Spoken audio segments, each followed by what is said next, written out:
I did the shit that got shit think I real. Shot, shot, non-stop. I did the shit that got real. Mama stressing about these bills. In my head, I'm thinking how to get a meal. Stressing, pop the pills, pop the pills. Everything is looking virtual. That's all I got is one in my circle. I think the shit that got real. I think the shit that got real. Well, I gotta go, I gotta eat. Tell my mama it's gonna be a feast. In the streets, niggas mugging me, I'm hustling. Mama hold it down for a nigga. That's right. Feeling like I'm about to pound on a nigga. Go crazy, I wasn't down for a nigga.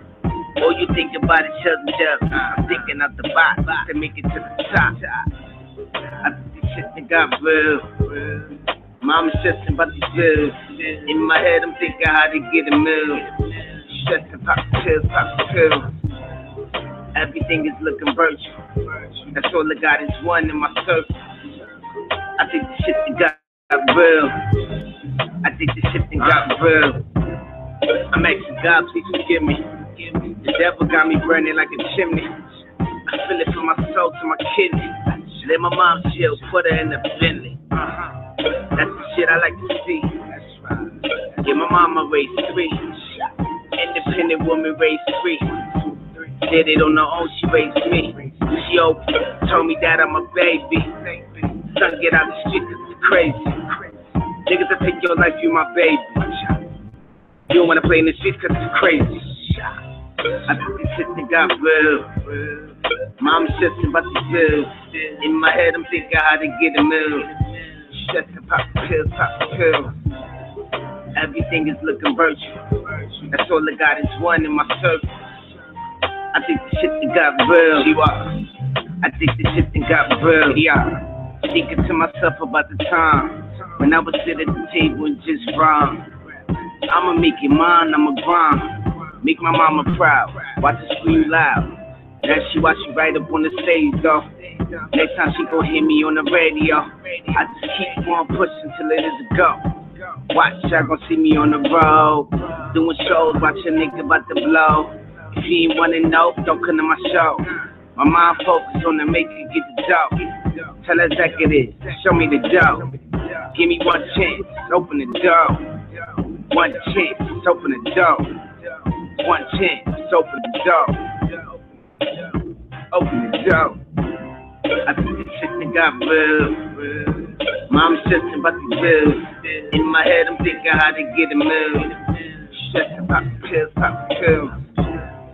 Everything is looking virtual.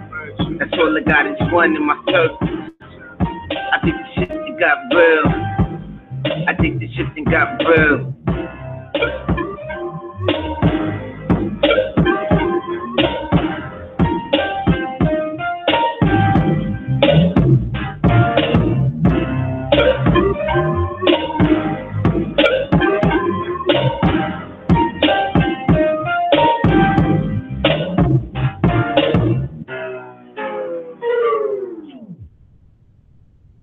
No doubt about it. Chances are your Twitter lit up, your Instagram lit up, and it's been going on for a couple of days now. This is that episode, probably my last in a few, because next month we're going into this education. But right now, me, my brothers, and a couple of my sisters want to interject in a conversation that needs to be had, needs to be heard. First and foremost, the leadership. Where it's going to come from, where it's going to be, and who's going to stand in the front lines of it. Because remember, leaders are either the first to die at war or amongst those soldiers. So I definitely want to give a shout out to those soldiers of the Most High, because they are definitely getting ready to represent and start teaching their methods of leadership. But before I even go into that, I was told to give a nice opening. And my opening has to deal with leadership. So all my callers with your hands up, my sister, my brother, my other brother, I know who you are. I know the topic that's getting ready to be at hand. But sit back, relax, because I'm going to invoke a spirit inside you right quick so that when the conversation is ready to go, you're ready to go.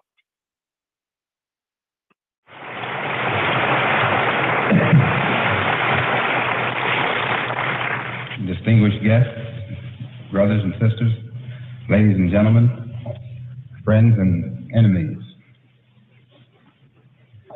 I want to point out first that I'm very happy to be here this evening, and I'm thankful for the invitation to come here to Detroit this evening. I was in a house last night that was bombed, my own, but it didn't destroy all my clothes at all, but you know what happens when fire dashes through it. They get smoky. The only thing I could get my hands on before leaving was what I have on now.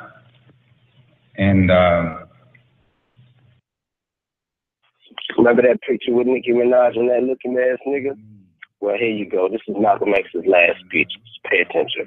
And I have children from this size on down, and even in their young age, they understand. I think they would rather have a father or brother or whatever the situation may be who will take a stand in the face of any kind of reaction from narrow-minded people rather than to compromise and later on have to grow up in shame and in disgrace.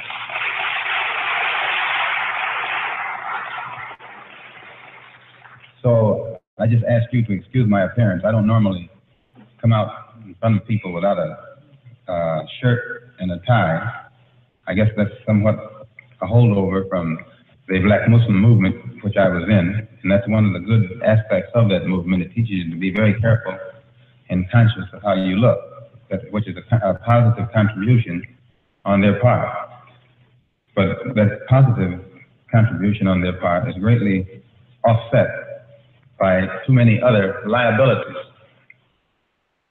Before I get involved in anything nowadays, I have to straighten out my own position, and which is clear. I am not a racist in any form whatsoever. I don't believe in any form of racism.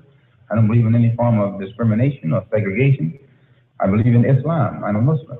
And there's nothing wrong with being a Muslim. Nothing wrong with the religion of Islam. That just teaches us to believe in Allah as the God. And those of you who are Christians probably believe in the same God. Because I think you believe in the God who created the universe. And that's the one we believe in, the one who created the universe. The only difference being you call him God and we call him Allah. Jews call him Jehovah. If you could understand Hebrew.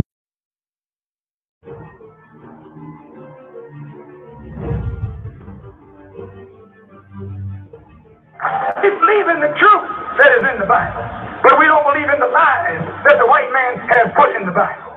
We believe in the prophets and the scriptures they brought to the people. We believe in the resurrection of the dead, not in the physical resurrection, but in mental resurrection. We believe that the so-called Negroes are most in need of mental resurrection.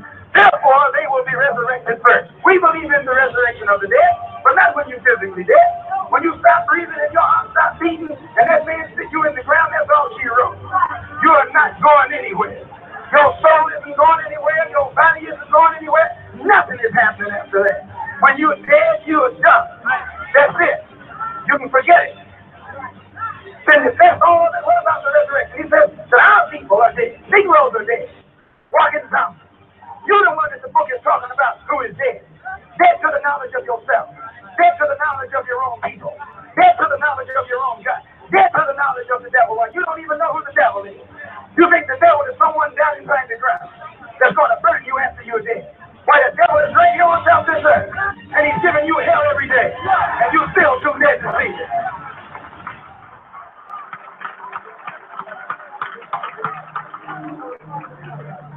We believe in the resurrection of the dead.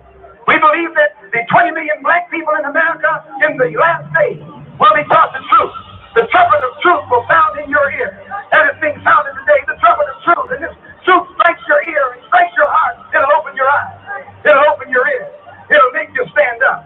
It'll do the same thing for you that truth did for the dry bones in the valley. Because the picture of dry bones in the valley is talking about you. The picture of Lazarus laying dead 4 days is talking about you. You are Lazarus.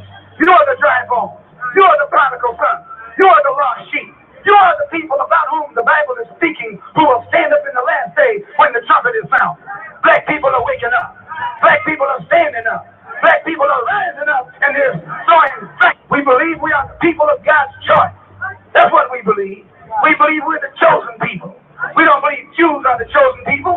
We don't believe Jews are the ones going to the promised land. We don't think Jews are a part of God. No, Jews are nothing but another part of that same race of devils that come out of Europe. They didn't even come out of the Holy Land. They come out of the caves of Europe. Furthermore, we believe we are the people of God's choice. As it is written that God would choose the rejected and despised. And we can find no other person fitting this description in these last days more than the so-called Negroes in America. We believe in the resurrection of the righteous. We believe in the judgment. We believe this first judgment will take place as God revealed right here in America. The judgment will take place in America. The resurrection will take place in America. The judgment will take place in America. The separation will take place in America. And the destruction will take place in America. Doom will take place in America. Doomsday will take place right here. This is the place the Bible is talking about. When the Bible mentions Babylon, it means America. When the Bible mentions Sodom and Gomorrah, that's America. When the Bible mentions Egypt, that's America. This is Rome. This is Babylon. This is that wicked kingdom that God is going to come and set fighting to in the last day. And you're living in that day right now. And I'm glad.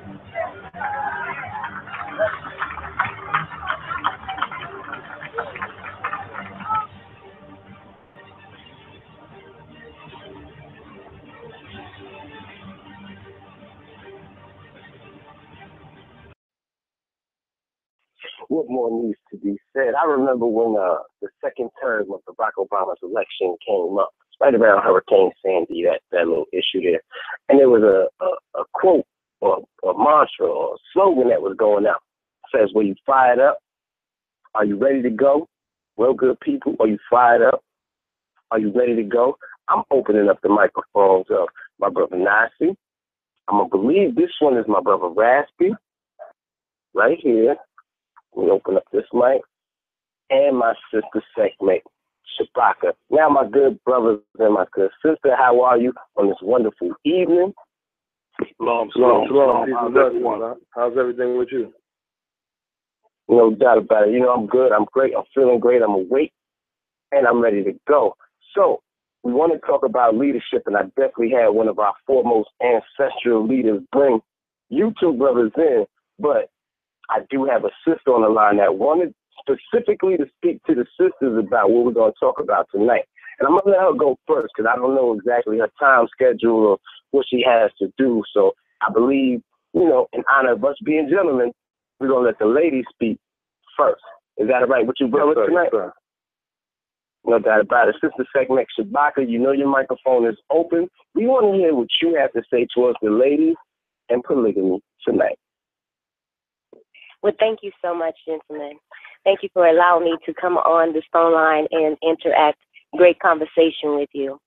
I honor each and every one of you that are listening. And what the word is of today that I would like to share with you is why women should share a man.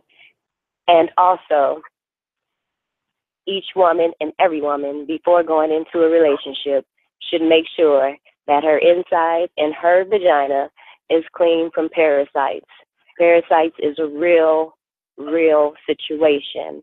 For these parasites, daily parasites, the most ones that live inside of the woman's vagina, is called E. coli.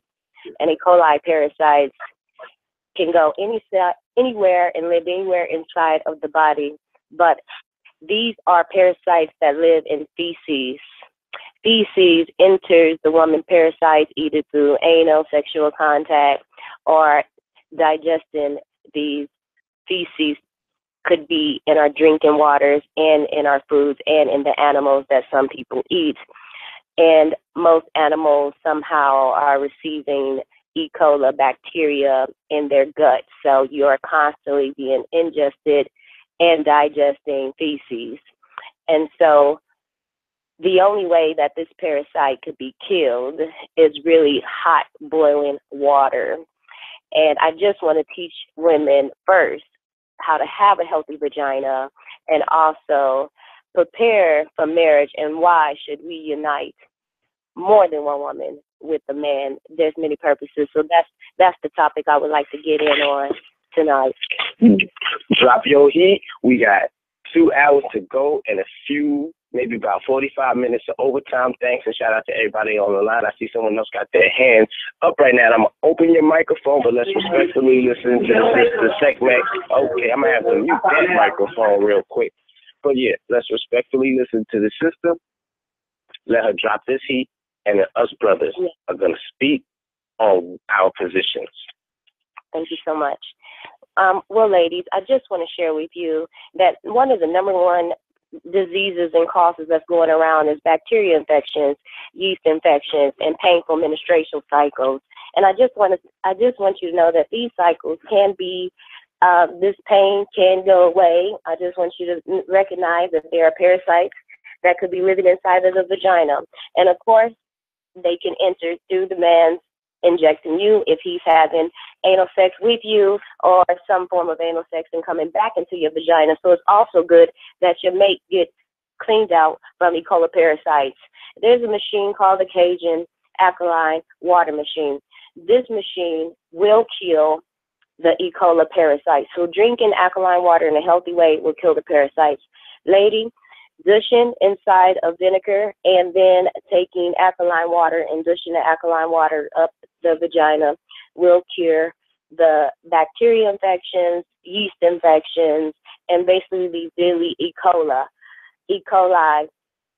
parasites. These parasites love blood. They give painful menstruations. And we just want to make sure that our bodies are clean before we join with the mate. Going on my opinion, and feel free to ask me any questions that you want, but this is just my opinion on why women should share life and marriage in a multiple partnership, meaning many women to one man.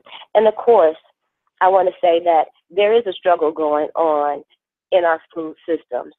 The food systems are contaminated, the waters are contaminated, and we really need to come together and start our own educational centers, such as KTO Radio, starting a university that we can join and bring our consciousness together under one community. And of course, that consciousness that we bring together will change. Our children do not need to be in public school systems. We need to become the teachers by educating our own self first. So we need to heal ourselves, heal our bodies, heal our vaginas, heal our minds. And if you're drinking contaminated water, if you're drinking even cooking from the food, I just want you to know E. coli parasites live in regular water. So even if you have a filter in sinks, the E. coli parasite does not die from a filter. Only the alkaline water machine kills the E. coli parasites, which is one of the number one causes of main diseases right now. So I just want to say that we can heal from this by healing our bodies, healing our wounds. Well, I am looking for those particular women who would love to share in a mate. And I'm going to tell you why it's important that we share in a mate. For I believe that every man should have his own church. And as a man have his own church, there should be rules and regulations that should be set up in a community for any man that has more than one woman, more than one wife. But I can tell you this much. A wife having, it's very, very hard to share a mate when you are not on the same accord, when you don't have the same eating lifestyles, when one person's put their children in public schools and the other don't. We have to come together in one household. The more wives that a man has, the more help he receives, the more income he receives, the more he can then build you a house, a property big enough for the entire family, big enough for everybody. I know there's some people that say, well, I have all the material things that I want, and I really don't need that. But I can tell you it's about your school, creating your own school, your own church, your own following, so that once you become that great teacher, that great leader, then and only you can you lead someone else. And I can say, why would you only want to lead one or two wives? You should be willing to lead many wives. And the reason why I say wives is because there's many relationships where women nowadays are suffering from being single, and men are bouncing around for more than one woman. And a lot of women are in relationships with men that are involved in some kind of way with other women. And nowadays, women have to deal with other baby mothers. And so why should somebody be left out? Why should another child be left out because he's with you? So I'm saying, if we can come together and bring our minds together and unite, because we all know that we love that man, and we all know that a man is loved by many women. And so somebody is going to be mad, angry, and bitter. But the foremost is every man need a system put in place with rules, regulations that must be followed. And the first one is you must eat a certain way. And we cannot be eating meat because meat is contaminating us. Meat does not break down in the body. Most of the food, 90% of the food is killing us. The only food that may be safe to eat is 100% certified organic food and alkaline water. Totally get off sugar, period, because sugar feeds these parasites. Any parasites and all parasites sugar feed. All weight gain is due from worms growing inside of the woman's body or any body. Weight gain is coming from eating sugar in everything, the sugary drinks, adding sugar. So we must change our diet to get the best health state that we can be in, because women are tired, people are sleepy, people have lack of energy, and it's simply our food systems that are killing us. So I would say, you can ask me anything that you want, but I would say that we have to come together as a community, because we need these wives to take care of the land, to grow our own food. We need these wives to take care of our children, and one woman can't do it alone. And so why will we send them subject out into the public to deal with God knows what and God knows who in the public?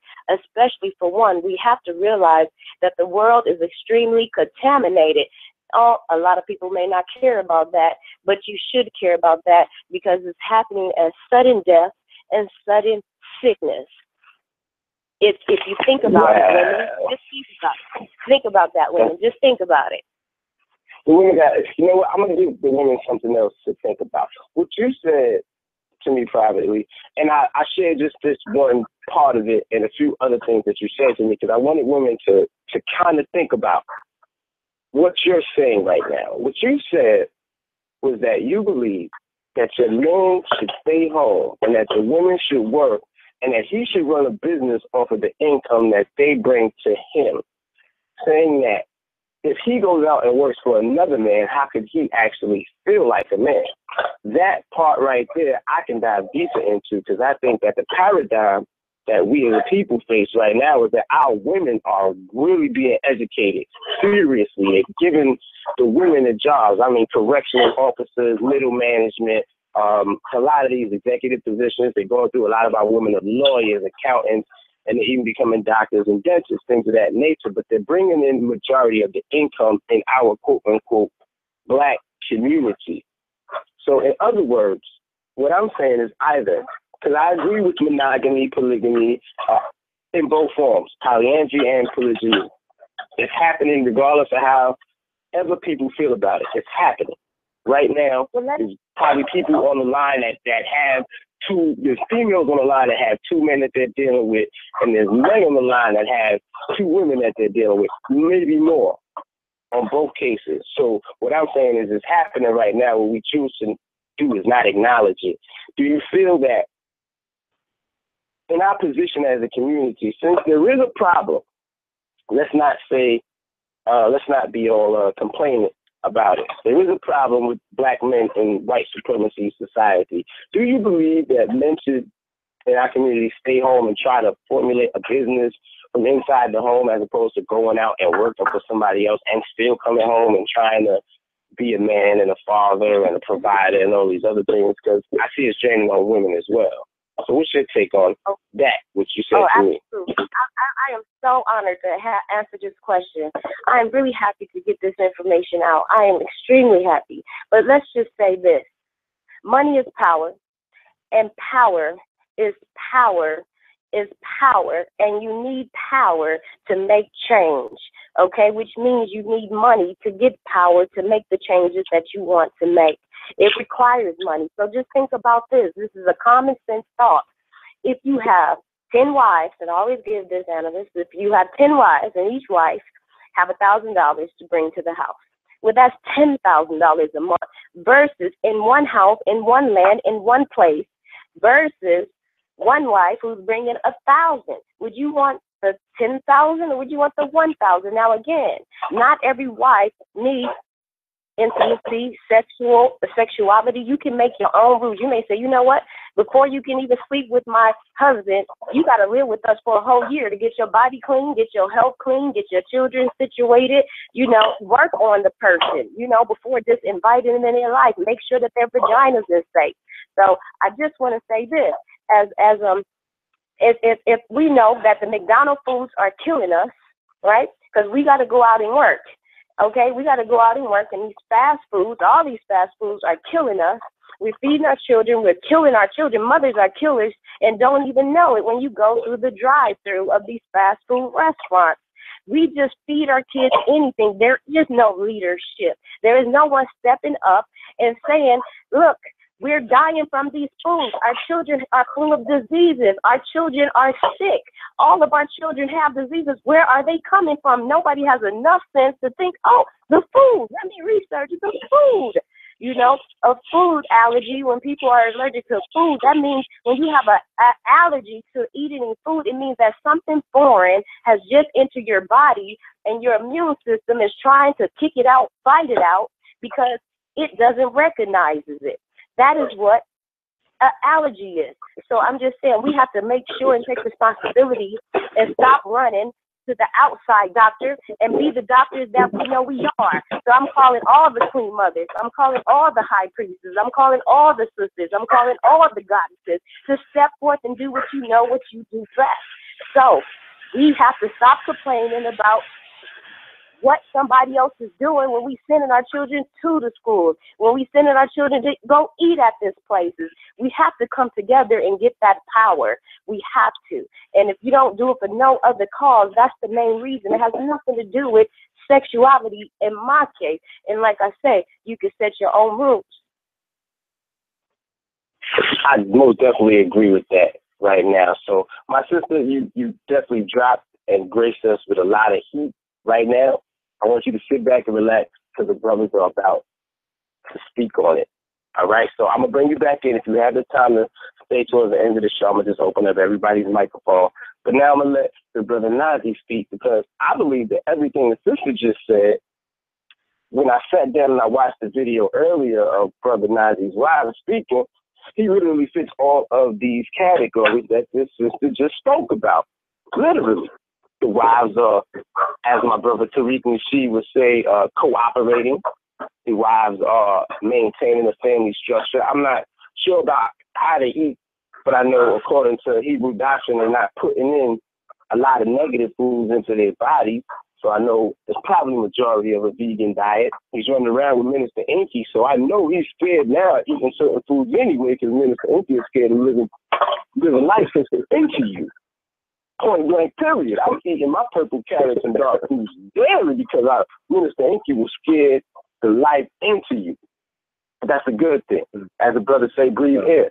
But Brother Nasi, what's your take on what the sister just said? Because you provide leadership in every category that she just laid down, point blank, period. She laid down all the categories according to her. And as I seen in the video earlier, you fit them all. So what's your take on that, sister? Man, I think definitely all praise is due to the Most High for allowing the sister to grace us with her presence and her divine words.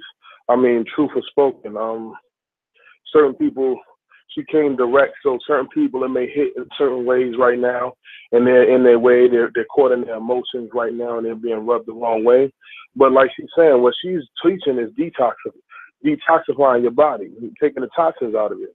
And what it's doing also spiritually is this is a detox stage. So what we're saying is hurting a lot of people. So they're going to go through withdrawals. They're going to be angry right now. They're going to be upset. They're not want to hear the stuff that she's saying and what she's presenting because it's foreign to them. But what is natural to us has always been taught to us that it's not good for us. Perfect example, you got to retrain people to eat their vegetables. How do you have to do something that's so natural for you to eat, something that's so nourishing to your body? How do you have to train somebody to do that? But at the same extent, you have to look at where we are psychologically. Psychologically, we're just as bad off as our diet. And mentally, when you bring up polygamy, people cringe. The same people that call themselves conscious and put their fist in the air and represent Kemet or represent Yisrael or represent any doctrine of Islam, but they'll turn their face to something that's so pure and divine that needs to happen for our society to exist. So what she's saying is so on point, because if you look at Atlanta, the survey is 11 women to 1 man. Now, you know, we know what the answer to that is. But in people's ignorance, they will fight against polygamy so hard because they don't want it for themselves, and then they'll speak against other people when the survival of our people is based on the back of some people practicing polygamy. Now, I wouldn't say all brothers should have polygyny. I know brothers that shouldn't have monogamy. They need to be trained up to have monogamy, then polygyny, and graduate to different levels. But at the same time, we have to be open as a people and understand that we do need our dominant brothers back to take over households and uplift our people and to take on certain amount of women and nourish and bring in, like he said, a kingdom. What I do in my household is I feel that, you know what, you can convert as many people to think like you as you want. Or you could just go the natural way and reproduce and make as many people that think like you as you want. And it's easy in one form and one aspect to raise up an army for the Creator, because guess what? We're in the midst of a war. And in the midst of the war, you need soldiers. America's recruiting soldiers. What we're doing is accumulating soldiers. And we're not talking about just men, but we're talking about men and women and sisters, those who are fighting for the plight of a higher divine essence, and those who are trying to take back what they need for survival. So polygyny is not something I'm advertising for all brothers, because polygyny is just like any doctrine. In the hands of the wrong person, it could be corrupted and manipulate the masses. But in the right hands of pure people, it could be a beneficial thing. So this is not saying to brothers, because sometimes what we do is we get scared. Oh, this brother teaches polygamy. Turn that off, Jerome. I don't want you listening to that. But the truth is that we're naturally polygynous by nature. Men are not monogamous in any form or fashion. So what we were taught as a people is that we are animals because we like more than one woman. Because we desire polygamy, we were taught that we were savages. We were taught that we were Africans, and these Africans are not civilized people. And in that always stayed in our minds. So to us, what we're looking for is a house with a picket fence and a dog, instead of looking for a farm, looking for land, looking for acres, children, and wives to build up a nation and a nationality and bring forth the truthful understanding of what we're supposed to be doing. Now, that picket fence is cool, but what can you do there? What food can you grow there? How many people do you have to work your land? If anybody grow food in their backyards, they'll understand that it ain't easy. So it takes people to do this. It takes children. It takes people that's willing to cultivate. It takes a family to do something that is righteous and to uplift our people. So when my sister spoke, I listened. I told my wives to get on the line. I said, yo, listen, she's breaking this down. And it's beautiful and it's powerful. And I would say it's not for everybody. And be cautious of the brothers. Yes, sir. Huh? My brother, you dropped deep heat. And what I want to tell the people is that polygamy was actually something that was so strong in this country, America, that it was an option for the Mormons in Utah. It was give up polygamy and get a state, or we coming in there with the army and just stopping everybody. We're going to stop and kill everybody. Literally. The United States did that. So I believe his name is Brigham Young, and everybody knows about, what's his name? You see the white boys walking around the neighborhood with the white shirts and the black pants and dropping it, whatever. In the Hebrew, they tear them up online. That's what they do. It's hilarious to me, and that's how I was introduced to Hebrew Israelites. So that's definitely a powerful message, but the people need to understand that America fears this. The Catholic Church fears this. The Christian Church fears this because it takes away the power from the preachers at the pulpit or the Pope or anybody of that nature. Some people don't even understand when Catholicism or the conquerors went into Africa. In order for them to convert certain tribes, they had to allow them to have their wives or them tribes wasn't hearing anything that the church was saying. They had the veil and polygamy, or it was a rap for them. So this is information naturally for us. And look at our most powerful leaders. One of our Christian leaders, Martin Luther King.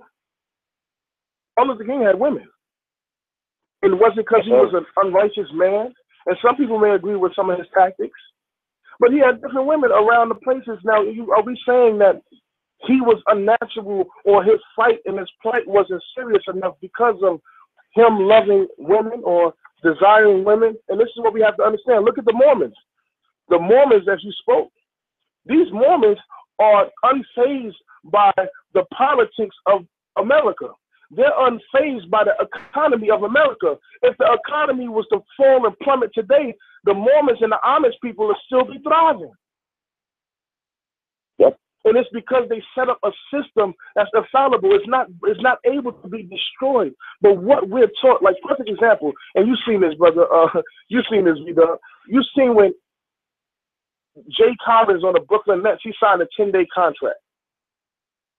And Jay Collins was the first basketball player to come out and say he's gay. And in the first 4 major sports, he was the first to come out and say he's gay. And this man did not score a point the whole game. He doesn't even score points. In fact, he didn't have a team, but they brought him on a team just to establish who wanted to be the first to put a gay on their team and represent. These people gave this man a standing ovation at halftime because he averaged a screen. Not even 1 point, but they gave him a standing ovation. What they're doing in America is promoting stuff that tear down our community, and they would destroy anything that will uplift our community. And they already divide us as a people, having us in different groups, believing that we're minorities when we're actually the majority. So what they do is open up abortion clinics in our area. They have us thinking polygamy is evil. They tell you that more than 2 kids is too much. So in this mindset that we have, we are the people that are oppressed our own people because of this idea that we can't produce and we can't live like we used to, and people try to make something that is righteous outdated. So, brother, let me ask you, because I seen in the video, it says you got about 12 children living in your household, correct? Yes, sir. I initially started this when I first got into even socially speaking to other people. I interviewed a sister by the name of Hayes, and she was part of the Hebrew Israelite camps up here in New York. She got about 7 children from one brother, was in a polygamous marriage. She probably wouldn't do it again. You can check that. Anybody can check that blog out on my blogs. But it seems like she's not doing too bad with 7 children. I don't think it's a tax issue or nothing. You know, the sons are being cared for by other brothers who decided to take them into karate and things of that nature. She's loving her daughter, who was her last child. Outwardly, she doesn't seem to be struggling. Outwardly, you don't seem to be struggling, but as a family, collectively, I see you guys got together and started doing things to increase your income because you have a family. So what's your take again on children? Because people have been saying, you know, our people believe in abortions, but they keep saying that children are a problem. Black people shouldn't have children if you can't take care of them. I believe that, but I believe that irrational clearats who utilize children as check, or women who utilize children as child support or meal tickets, they shouldn't have children. Those who, as you said, might plot to get land or leave a legacy for children, they should have multiple children. That's my take on it. What's your take on it? And my take is the same stance, because what America teaches is children are parasites. So what most people, they are brought their first child because they're taught that they're not ready for a child. And they're taught that they're not able to make it, even though there's much government assistance. And also when we have communities will assist those who need assistance. But what we're taught is children are parasites, and they will drain and they will remove everything that you have in life and take away what you were supposed to be doing as far as a job. So now we go through the systems, and we go to school for 12 years, then we go to a college for 4 years, and then we go through an internship for about another 2 years, and then they try to teach us that we're ready to establish children. But what you're speaking of is that if you have an able body, which is just now being shot down and tore apart, but if you have able bodies, what you have is people that will help you bring income inside your society and inside your community, and first and foremost inside your family. So if you look at old shows like let's take Little House on the Prairie for it. Little House on the Prairie, the children went to school and they worked. So when you have children at young age, or you say you have a 5-year-old, your 5-year-old was still able to do enough work that'll generate and help assist you in your family to cause them and pay for and cover their feeding.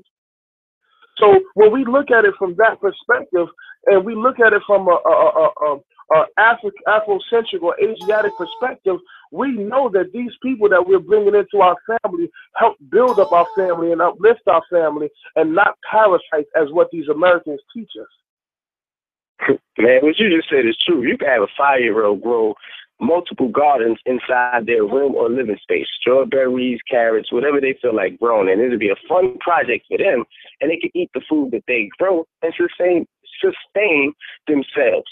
That's definitely important. Right now, I'm about to say that. I had a garden, and it was a big garden. It was a garden we used to get our tomatoes, our cabbages from. My children, my 2 oldest, manned the garden. They manned the garden, so they went in there. They bought the tomatoes. They bought this, and sometimes some crops failed, but they were learning as they were going. There you go, and they're gonna be professionals. Regardless of the fact, if they like me, they watch YouTube and know that crazy Asian dude who's always talking about rock dust and how to maintain the pH balance of your soil. So they going to learn something at this young age.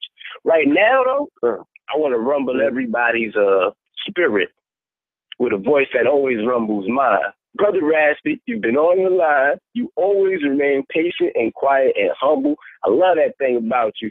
You are definitely a brother in tune with my spirit and connected to my cause. You say something that I always love is leave your theology at home.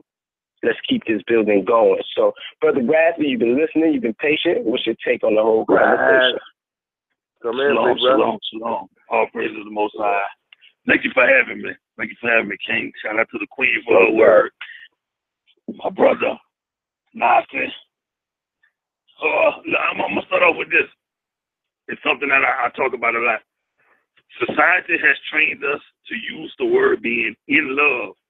And being, when they use that word in, they put the in front of love, it stops you from loving more than one person. So it makes you, it forces you to only love one person. When you know, you may ask somebody, have you ever loved 2 people at one time? And they be like, yeah, but they tell me that's not possible. So you already fighting against what you feel. You fighting against what comes naturally to you anyway, because you have been conditioned. See, it's all about conditioning. That's what I found out looking at our society. It's all about how they condition us to think the way they want us to think. And that's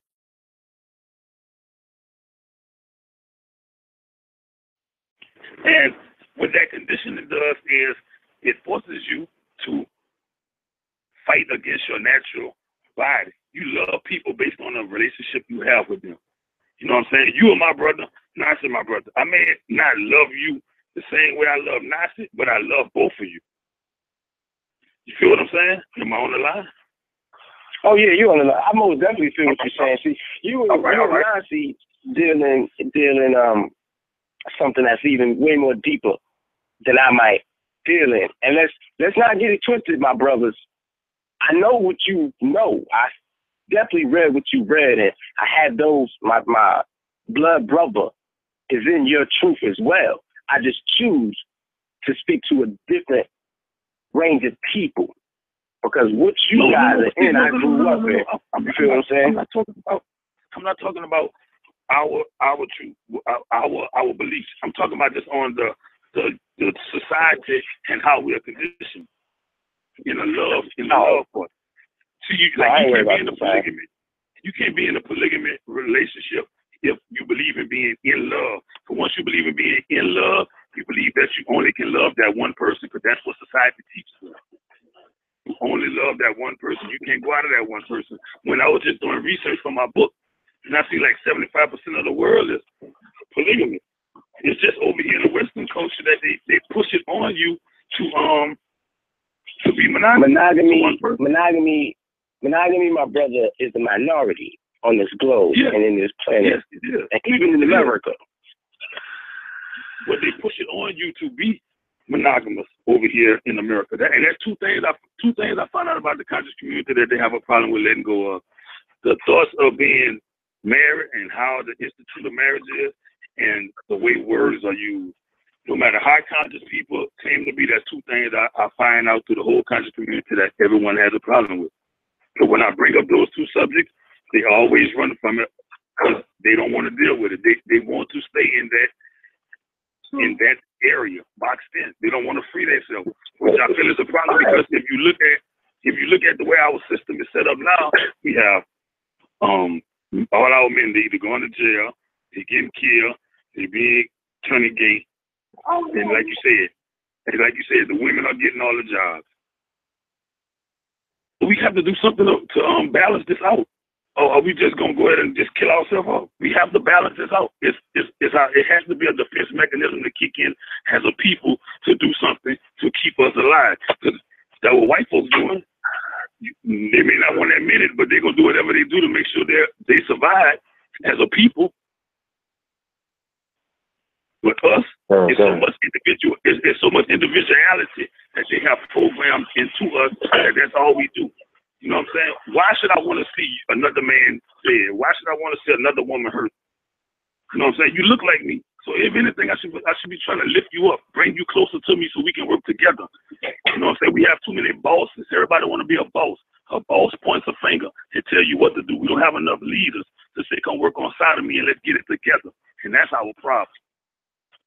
Man, listen, both of y'all brothers already know how I feel. I spoke to Nasi about it. I spoke to a couple of my sisters about it. I'm going to address it right here and now again on the show. I do not like titles, all the king, emperor, empresses, all that. You really going to catch me utilizing these titles because a lot of people need to earn them. Now, I call Raspy a king because I love the way his music flows goes, and I think he's a king in his lane, so I'm going to call him that. Nasi, you're a king of your castle, so I'm going to give you that credit. Point blank, period. Me, brothers, I'm be the boogie. That's it. To be honest with y'all, I don't even know if I fully can embrace the whole polygamy idea because I still have issues that I need to deal with personally. So maybe I'm...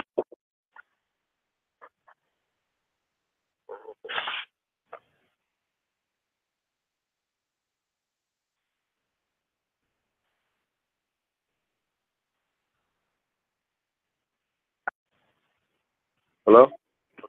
Technical difficulties. Hello? Shalom. Well, V-Dub must have got hung up, so we're going to continue. Yeah. This is a takeover. This is a takeover. Huh? We don't turn the line. How y'all doing, ladies and gentlemen, kings and queens? This is a Hebrew Israelite War Machine. This is a Hebrew Israelite War Machine takeover. And we'd like to thank everybody for coming in tonight. And we thank our guests who will be back on soon. But what we're talking about is polygyny tonight and how powerful it is. And we're waiting for our callers. We want to hear y'all talk. And some people who think polygamy is wicked and it's an abomination and it shouldn't happen. We also want to open the line. We definitely open the line for those people. All right, so hold on. We might come back on the line. Yes. V-Dub, you on the line? Somebody on now. Well, let me just continue to talk about this. Really loud. Yeah, I don't know who that is. Yeah, we wonder. It might be V-Dub. Nah, I don't know that. Am I live? Is my microphone back on? I can't believe I got booted on my own show. That's crazy. Hold on, let me make this one real quick. Yo, microphone check. Am I live and back on, good brothers and sisters? Yes, sir. We're going to hold it down for you, man. That's hilarious. I got cut off during the dialogue. It's like a bad movie scene or something. Yo, hey, look. It happens. Look, it's live radio. Planet Mercury is going direct, and it's written. Planet Mercury, the planet Mercury is the planet of communications, and it's going back direct. So over the next 2 days, that's when it's shifting in within 3 days before it goes direct. It's due to technical difficulties and communication. So that's definitely a Mercury. Yeah, it cut off while I was telling people what not to call me. That's hilarious and ironic to me. But you know what? Phone lines is open. I see the caller from the 330 has their hand up and phone line open. I'm going to let them on. I know it's a lot of background noise behind them, so let's try to all listen and maintain and see if the caller from the 330 is ready to speak their mind. The caller from the 330, what it is? Caller from the 330, turn that down in the back. Turn that down. They don't even know they don't. Mute them. I don't know what they listening to, but they turned up right now. This is definitely a Mercury retrograde. But I say to you, when the gentleman was speaking and he was saying that, sharing a relationship is not for everybody, it is not. But I'm going to tell you right now, the world needs to get ready. But I'm talking to those people, those men that are already living a certain lifestyle. I want to say, I would love to start with those brothers who already have their diet, already have their diet intact, drinking alkaline water, eating organic foods, growing their foods. Let's start with those brothers who are making a way of educating their own children. And you can't live in both of these worlds. You can't be living with your children. You can't live in both of the worlds where your children are going to public schools and eating at fast food restaurants, and it just can't be. It's okay if you want to go in the outside world for income and bring it back into your world, but you got to have your own world. You can't have the outside world running in your household. It's just not going to work. And so the number one cause right now, mental illnesses, why people cannot get along, why people are aggressive, why people are arguing, is food. So you can just meat eaters. You cannot be living in the house with somebody who's eating meat. So, you got some vegetarians trying to be vegetarian in the house, and you got the other ones eating meat. It can't work. You have to have discipline. You have to have order, and that's just it. Don't allow it in your household. I don't care if it's your sister, your relatives. Work on building your family and a like-minded people, as he said.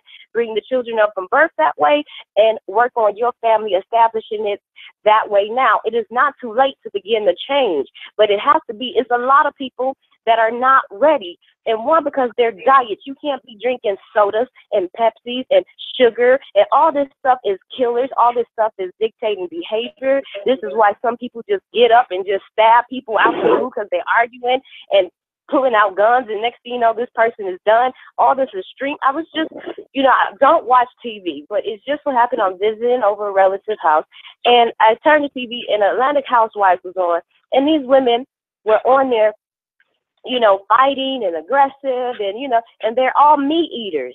And, you have to know that the food that you're eating is contaminated. It is causing behavior problems. So before you can even get to share with anybody, you have to get your health in order. And anybody that comes into your household, man, you can't have a woman that's a vegetarian, a vegan, taking care of herself, and you running around sleeping with a meat eater woman, because they are highly, highly more contaminated. And I'm sorry to say this, but they are. They're more likely to be aggressive, more likely to fight, more likely to be argumentative.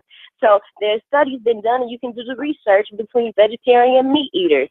So unfortunately, we have to, those who know the truth have to start the truth and bring in those outside people who's willing to come into our household and train them up as they should go. And, as adults get older, they're harder to train. But if you have discipline, if you have order, if you have your church, if you have your organization, then that's a good way for people, to join. But in this case, we're going to need each other if we need to grow our own food, because right now they're trying to stop the organic farmers. They're trying to stop, right now you are at a critical state if you do not have land, to be honest with you. So we need to put our monies together to have land, to stay on land. But land is necessary to grow your own food.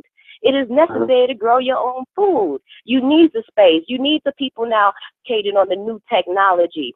You know, there's men, there's some men, you know, like I said, you have to put the single men that come into my community. How would I deal with you for those who are not ready to share in a lifestyle of many women sharing one man? You have to have that structure put in place for those single brothers who come into your community. So I'm just saying that this is the time where we can make change. It is necessary that we make change, and we must begin with our diet first, because if you can't fix people that's still putting in parasites and bugs and things within their systems that's giving them brain dysfunction, that's tearing their spirit down, that people are depressed, they can't get up and go to work, they can't do anything. So why would you want to invite somebody like that? Even if they are able to get up and go to work, they come home, they're still dysfunctional. All they want to do is just lay down. They don't have no extra energy. So the energy that you have needs to go into your kingdom, you know, or a shared kingdom. And I don't care. There's no Christian church. There's no Christian church. There's no mosque. There's nobody that I can go to right now but the community that I am in that could really share this effectively. You know, and if there is, somebody stand up right now and tell me where they are. No, but no, I mean, I agree with you a lot in what you're saying. I definitely don't think that you want to base your criteria only on if we eat meat or not. Now, the thing is, definitely you want a vegetarian or a vegan, because somebody who eat healthy and someone who doesn't put the poison in. But there are many brothers out there who take that lifestyle and are contaminated mentally. You understand? So what I'm saying is, look for that in that individual, the criteria you put out there, but also we're looking for a person's character. Because it's not only the food, it's what they put into their ears, it's what they put into their eyes. Because I've been around and I've been in vegetarian, vegan communities and predominantly my whole life. And I still see abominable people there. I still see people who forsake the living doctrine that is supposed to uphold them. So I'm not going against what you're saying, but what I'm doing is adding. What we need to do, women, is look for men who are compassionate and caring. Men that understand that there's a sensitive side to their woman and understand the nurturing need that their sisters need in order for their survival. Because sometimes what we have is men that are so masculine, they don't even tend to the emotional side, and they look at the emotional and sensibility of a woman and seem and write it off and deem it to be iniquitous or evil when it's not that way. So I don't want to deal with you because you're just a woman or you're just emotional right now. But there's these aspects. This is some of the things that make her who she is. What we have to do is understand how to deal with our woman, because if we take on polygamy, we have to understand that we have a masculine role, but amongst the masculine role, we have to descend and put down that warrior mentality and open up and be a nurturer when it comes to inside the household. If you ever look at a lion, right? A lion is territorial. He sees any intruder, he's a beast, a monster. He's ready to tear apart. But when he's with the wives, the lioness, he's cuddly, charming. He's laying under them. They're laying under him. It's a nurturing instinct. So what we have to do is add to what our sister is saying, and on top of that, bring also what our sisters need to look for. Because sometimes when you see such a militant man and a dominant man, he doesn't have that nurturing side that has to be there for a woman in order to survive, or she will be forced away and outside the community because he's not tending to her needs and her emotional needs. And again, you're right on point. I just want to clarify two things. Just because you're vegetarian doesn't mean that you're not contaminated. Again, using regular sink water. Again, vegetables that are not organic. You can cook all you want to. Too many cooked foods and too many yang foods will still make you too masculine. When you need light vegetables, juicing, which is, and stay away from the sugars, you know, and so and sweet drinks and any kind of juices and coffee, with all those things will affect your mental illness, even if you will affect you with mental illness, even if you are a vegetarian. So I mean, it is still a lifestyle, and that's where I'm coming in, sharing in my cause. Join Sekhmet Shabaka Save the Human Race campaign, because I am educating people on the food and how it works. Food is controlled to everything. The number one that studies have proven that our emotion is connected to the liver, and most people's liver are toxic. And if you got a toxic liver, you're going to have toxic behavior. So we got to really analyze. We got to study the body. We got to know thyself inside and out, what this organ does. Just don't throw junk in your body you ain't studied. That's a sign of ignorance. You drinking anything, you ain't read the ingredients, you don't know what's in it, you don't know what you're putting in your body, you don't know how it affects you. So stem cells that's is what's in it, probably. And fluoride. Stem cells and fluoride. That's what's in it, more than likely. Chances are. People drinking soda made from Coca-Cola, stem cells, aborted fetuses. You're drinking water from the tap or from a bottle in America, more than likely, got fluoride in it, more than likely. These are the chances. And an abundant quality of it as well. My sister, you're definitely dropping some truthful heat, Brother Nasi. I know you know, dealing with Minister Inky, you probably know a lot more about what she's saying that's really true and really this is really powerful information. I'm gonna be really quick. An alkaline water machine costs a real good alkaline water machine costs over $4,000. That's enough to bring a family together to say, you know what, I need to move in just so we can get good water. You know, we need someone who's got to put our income together to get this good water. You know, that's a reason alone to take another wife because we got to pay for this machine. You know, and we got things to do. That's true. No, what you're saying is true. You know, you get a wrapped. I throw this out there. What you're saying is true. You know, ever since my machine broke, you know, it's like the balance is being thrown off. You know, and you have to focus and have to get that stuff because water is the life. You know what I mean? And water is what allows you to reflect the light that comes into you. You know, and that's how you get that balance. So these are some of the things that we definitely need. And what she's speaking is on point. And we have to understand these things from all aspects. But we got to also know that these sisters and these brothers have to beware of these sheep. I mean, these wolves in sheep clothing. Because half of these people are taught consciousness. They're taught consciousness, and they'll talk you right into your bed, and they'll treat you like a nigga on the street. So I would say, my thing to our brothers and sisters out there, if you think about monogamous or polygamy, please spend more time courting this person. The longer you spend the court of the person, the more you understand about them. There's a saying, the more time you spend courting, the less time you spend in court. Wow. That's true. Well, you just dropped some heat.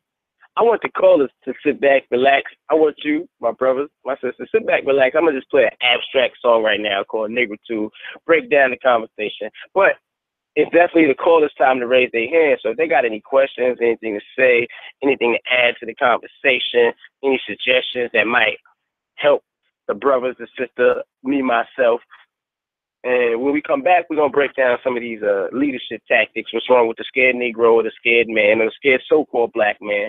We're going to break down how polygamy is an effective training method for leadership and how we need to start, as leaders, taking care of these boys. So when I come back, I'm going to ask you brothers and my sisters some deep questions on taking care of these youth. So let's sit back, relax, let the music play.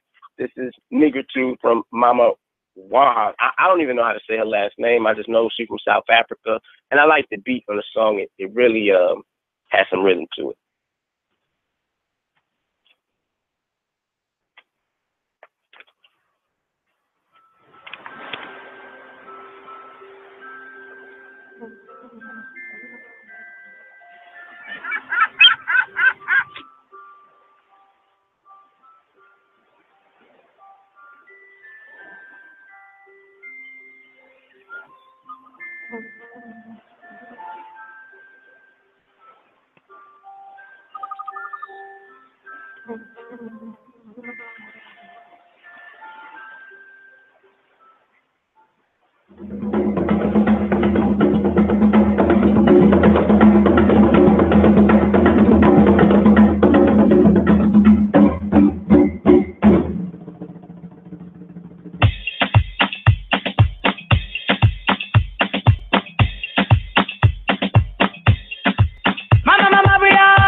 Ti porta al centro del mondo di ogni civiltà. fa esplode nel petto, adesso non ti puoi più fermare, siamo nel ritmo, tu da mia Babilonia, è musica pura, scatto il buio della malvagità. Passi con i piedi, scatto il male, se ti credi, fatela come una mollella, buttala fuori con le mani, bacana fino a domani, fino a quando io non dico scoccio, fuori la testa, fuori la pepesta, e lo deve il male eliminare.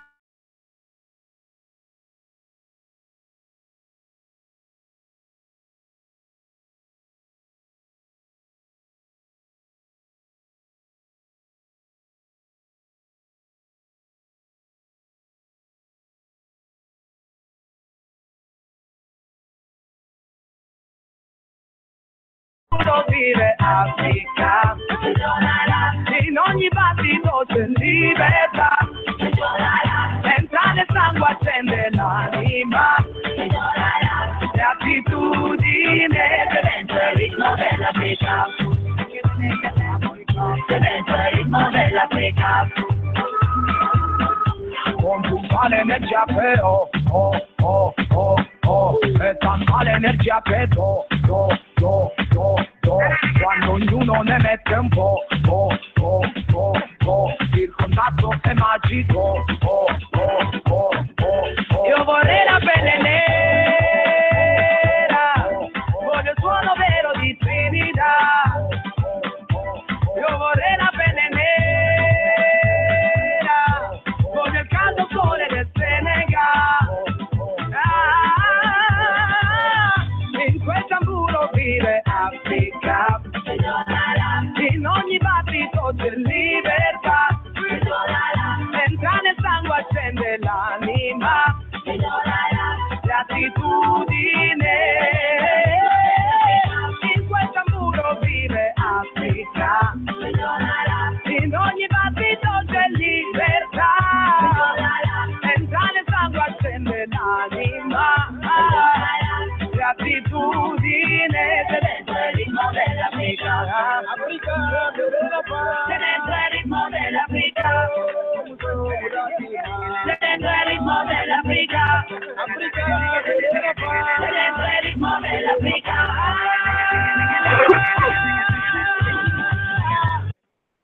No doubt about it. Everybody get your pen to paper or go back to the archives and write this down. I want everybody to see the video firsthand. It's on YouTube. It's called Negritude, and it's spelled Negritude.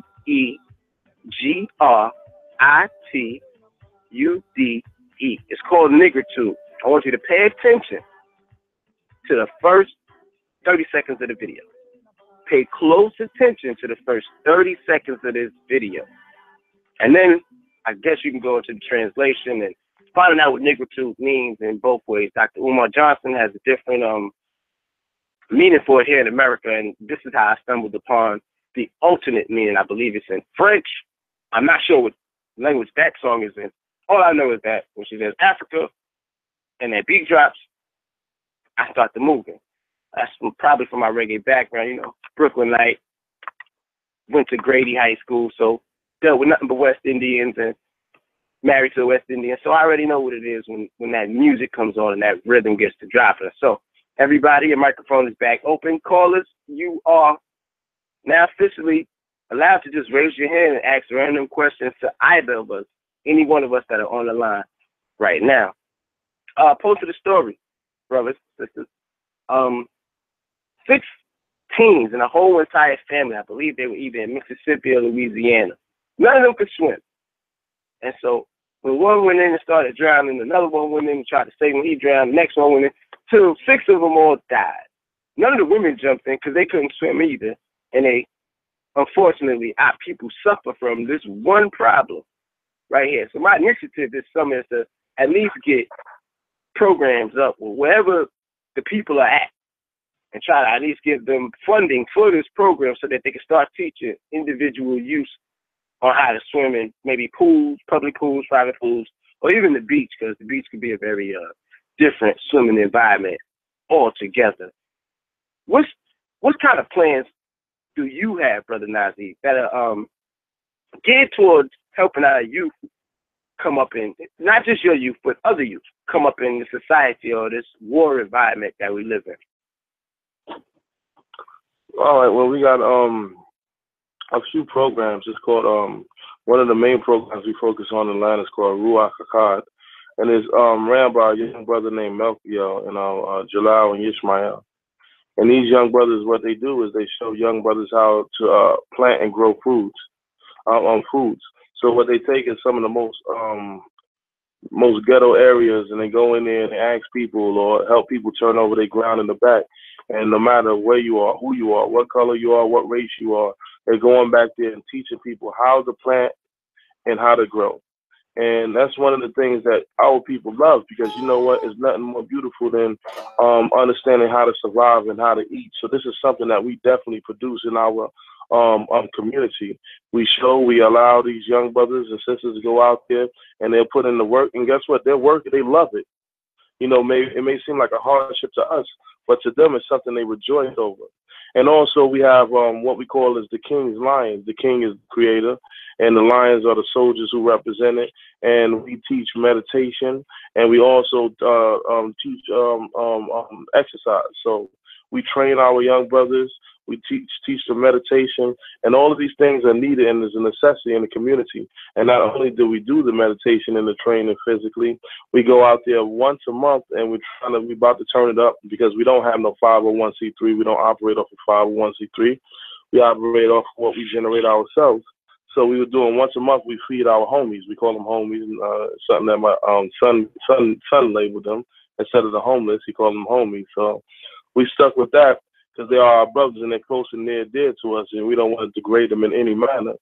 So we also take them out there just to feed the brothers and sisters, to teach them, and just to hear their story. You know, when people go out there, I ask my children every time they leave, and ask the young brothers who walk away, what kind of problems do you really have? And after they leave, they say none. Because you know what? They see the struggle of others. And once you're involved in the struggle of others, all that negativity and the barrier of hatred that you have, it starts to descend, and it starts to crumble, and it starts to fall apart. So one thing I definitely open up, and like one thing I definitely think that's imperative for all our young brothers and sisters, if you're not meditating, you're playing. And I definitely say that, and that's to the adults also. Meditation is the most important part of everything that you do, because you walk inside the society, you talk inside the society, you intermingle inside the society, and meditation is the form of turning off your brain and resetting it and reprogramming it. Just like if your phone start acting up, you got the iPhone or you got the new Galaxy and it's acting up, what you do? You turn it off. Meditation is turning off thoughts and thinking. How can you meditate? How can you meditate when you got mental illness? How can you meditate when you got depression? How could you meditate when the body is in critical condition because you running, when they leave from your meditation or any other man's meditation that they can't even come to? First of all, because they're functional, if they do make it there, then they go in and get contaminated back in their households. So this is why it must start in our households before we can even reach out to outside households. You know, we have to bring it in our house and transform the people's lives. Start with your own wife. Start with your many girlfriends. Start with your many girlfriends' children. Start with them, because they can be the example, living example. Because you need to make sure that their diet is, that they understand their diet and their insides, and there will be no solution if we don't change our diet. And my solution is, we do have organic seeds that you can order on the website. And shout out to Sanetta TV, Sanetta TV, what's up? Yes, I definitely. But I think we're getting into a competitive state, and it doesn't need that, because I agree with you wholeheartedly. I'm so sorry if you think that. I'm so sorry if you think that it's competitive. It has nothing to do with competition. Yeah, nothing at all. My brother Nasi, she's very serious about what she's saying. Nasi, she's been around to tell a lot of people that. She's actually been on Sanetta TV as well. So let's definitely give a shout out to Sanetta TV for even bringing to my attention you, her, and a lot of other people that's out there right now. We might not all agree on exactly the purpose, and this is why we're here today. I agree with her. That's what I'm saying. There's no disagreeing. There's no disagreeing in that. But I have to say also that I apologize to you though if you think that. I'm just really passionate about understanding what we put in our system, what it's doing. You know, I'm talking about these things are giving us bugs in our brains. It's giving the meat eating is giving us a leaky gut, holes in our gut, causing bugs and different parasites, making us schizophrenic, causing us to have hallucinations, causing us to argue and fight.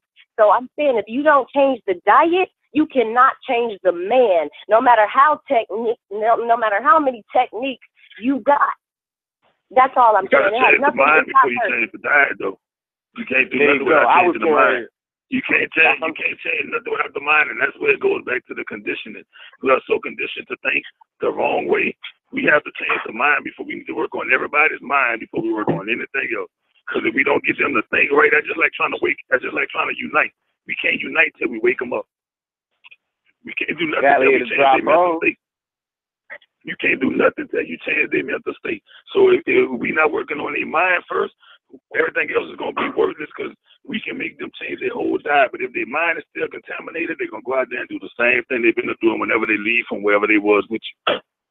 You're absolutely right. And that's why I have segment. You're absolutely right, brother. That's why I have segment YouTube channel, segment Shabaka YouTube channel.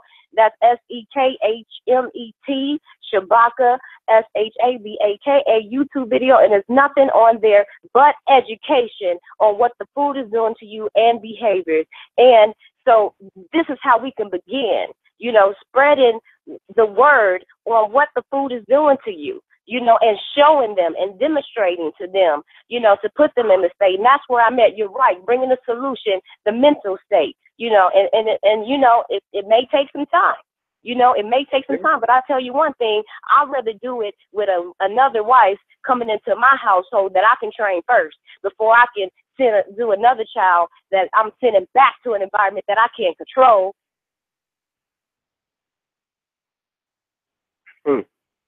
Most definitely. That's deep. And with that being said, Brother Nasi, we are in positions right now to where when we speak, we are liable and we'll get attacked for it. There's no getting around it. As they say, more money, more problems. There's more truth, more problems. It's going to come at you. Now, I had to sit down, and as I do with most of my people who I interview or people I look at every video or everything that's out there about them, and I see that where you are in your position, you are being attacked, and it's going to keep coming left field, right field.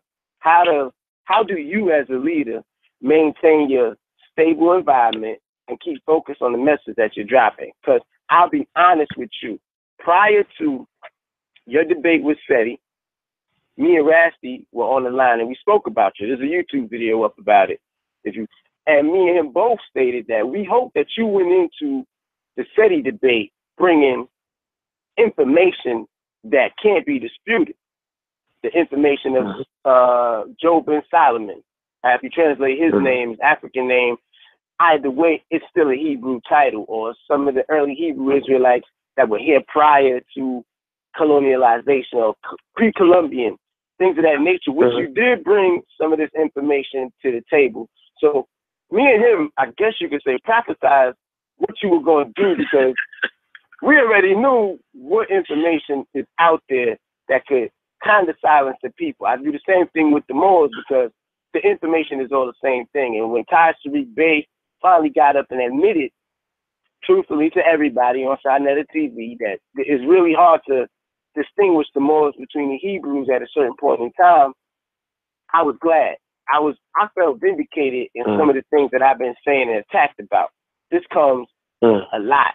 So in your leadership role, how do you handle attacks? And calling from the 646, I'm gonna put your microphone on in a minute. I just want Nazi to answer this leadership question. How do you handle attacks that come at you?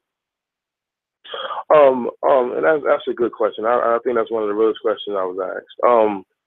Really, what I do is I try not to look at them, but sometimes I have to dwell in reality. But the thing about these attacks, you don't have to sit there and continue to look at them and allow it to contaminate your mind or contaminate your thoughts. You see what's out there, but understand that these people that are commenting about you, don't really know you, and they are sick also. And you have to realize that every one of our brothers and sisters are struggling from some sickness, some mental ailment, some physical ailment, something that's bothering them.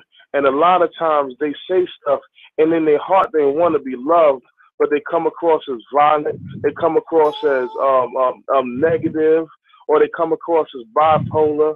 But they're all part of a struggle, and I know the struggle that I'm in my life, and I know the part of the struggle that I've surpassed in my life and I overcame.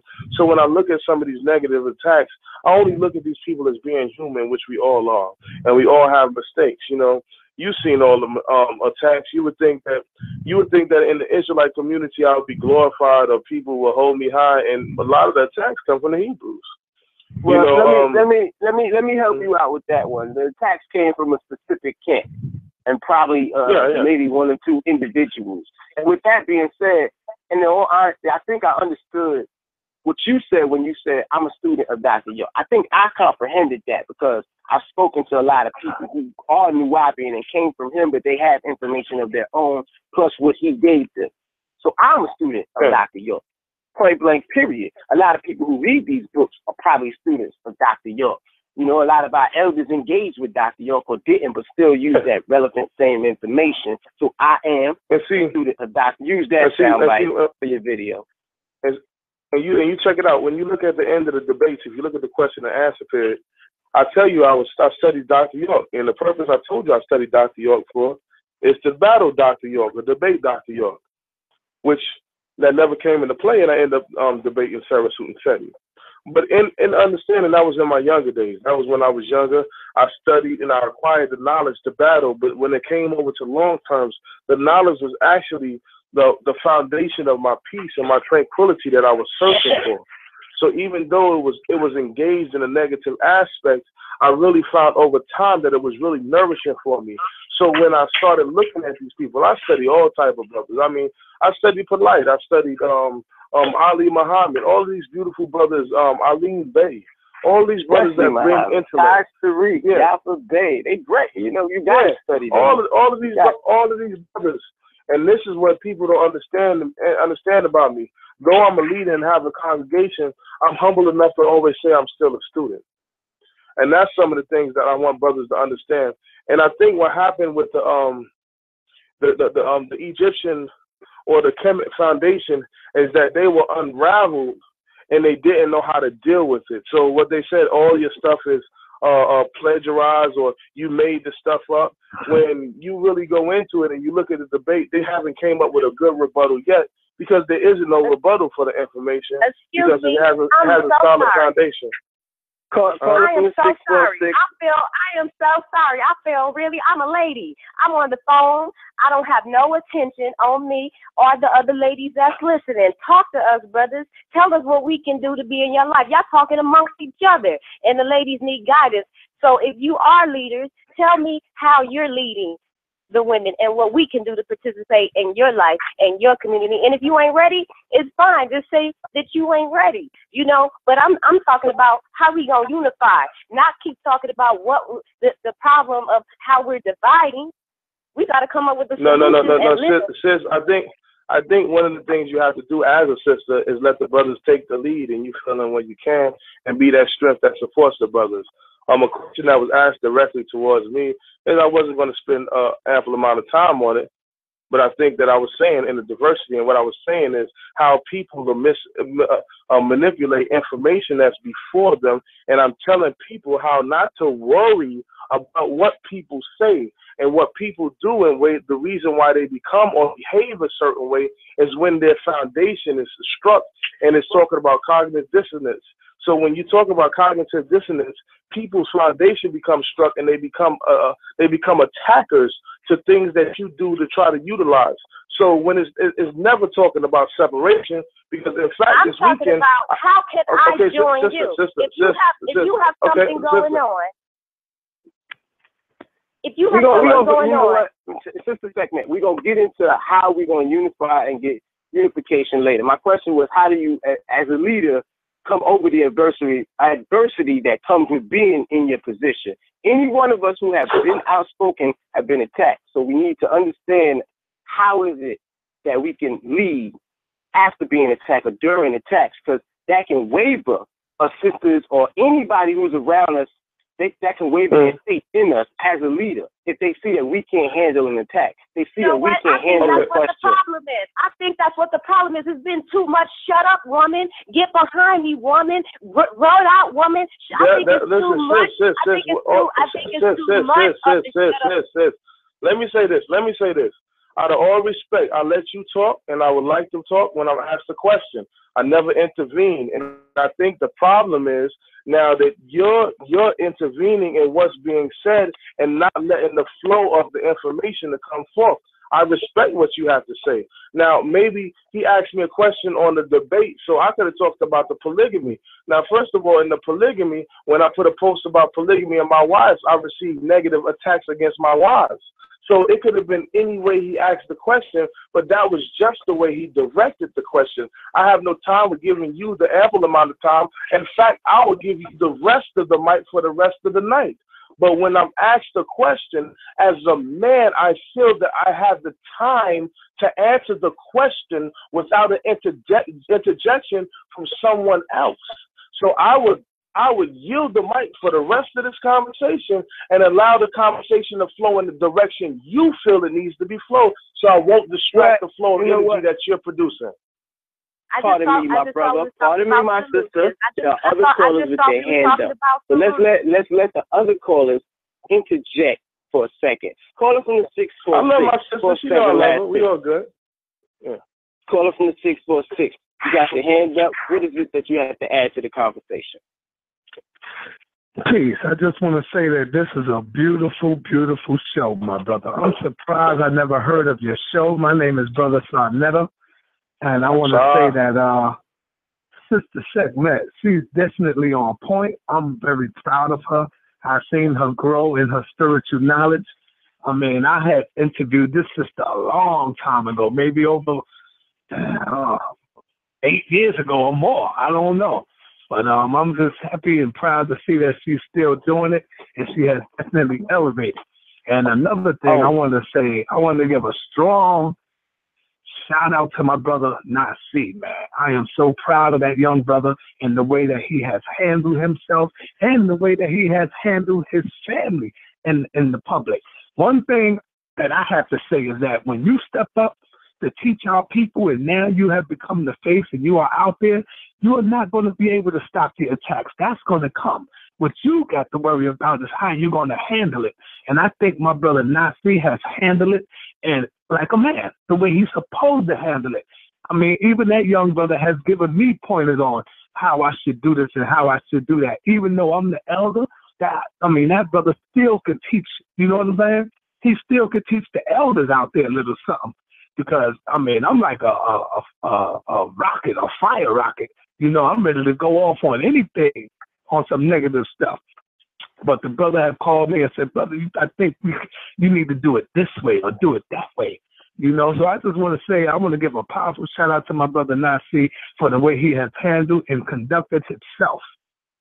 All props to that brother. He's doing a fabulous job. And especially Sister, Sekhmet. Definitely my big brother Sarnetta. I have been utilizing your information for my people and my listeners for quite some time. So it is an honor for my people and my listeners to hear your voice on my show.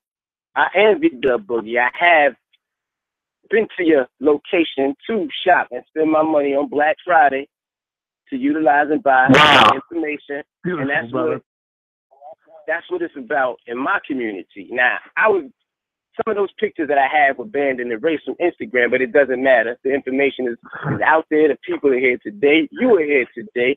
And the reason Sekhmet is here today is because of the video that you posted with her and her other sister that she had out there today. Nasi is here because of the debate. My brother Rassi Rose is here because of his music. And I have another caller with their hand up, but I do want to thank you, brother. Can I say one more thing? Can I say one more thing? No doubt. Yes, I want to say that Sister Sekhmet is 100% correct. Even though I dip and dab sometimes on my diet, on my food, I'm telling you, she is 100% correct. dealing with the food and the meat and all that other stuff. And I'm quite sure a lot of y'all do agree with that out there, you know, but I want to just say I agree. I'm just sitting back listening to her, man. I just can't wait till she come back to Harlem, her and her friend, her and her sister. You know, I just can't wait. I called her one day when I was in the hospital. I called her. You remember that, sister? Yes, I remember. And that's right. I called her and I told her, yo, man, something, this is going on and that's going on. She was like, yo, whatever it is, don't let them do that. Don't let them do this. You know what I'm saying? And I listened. So I just want to say the sister is definitely on point. She know what the hell she's talking about. You know, that's all I want to say. Peace to your show, brother. I'm going to continue on listening.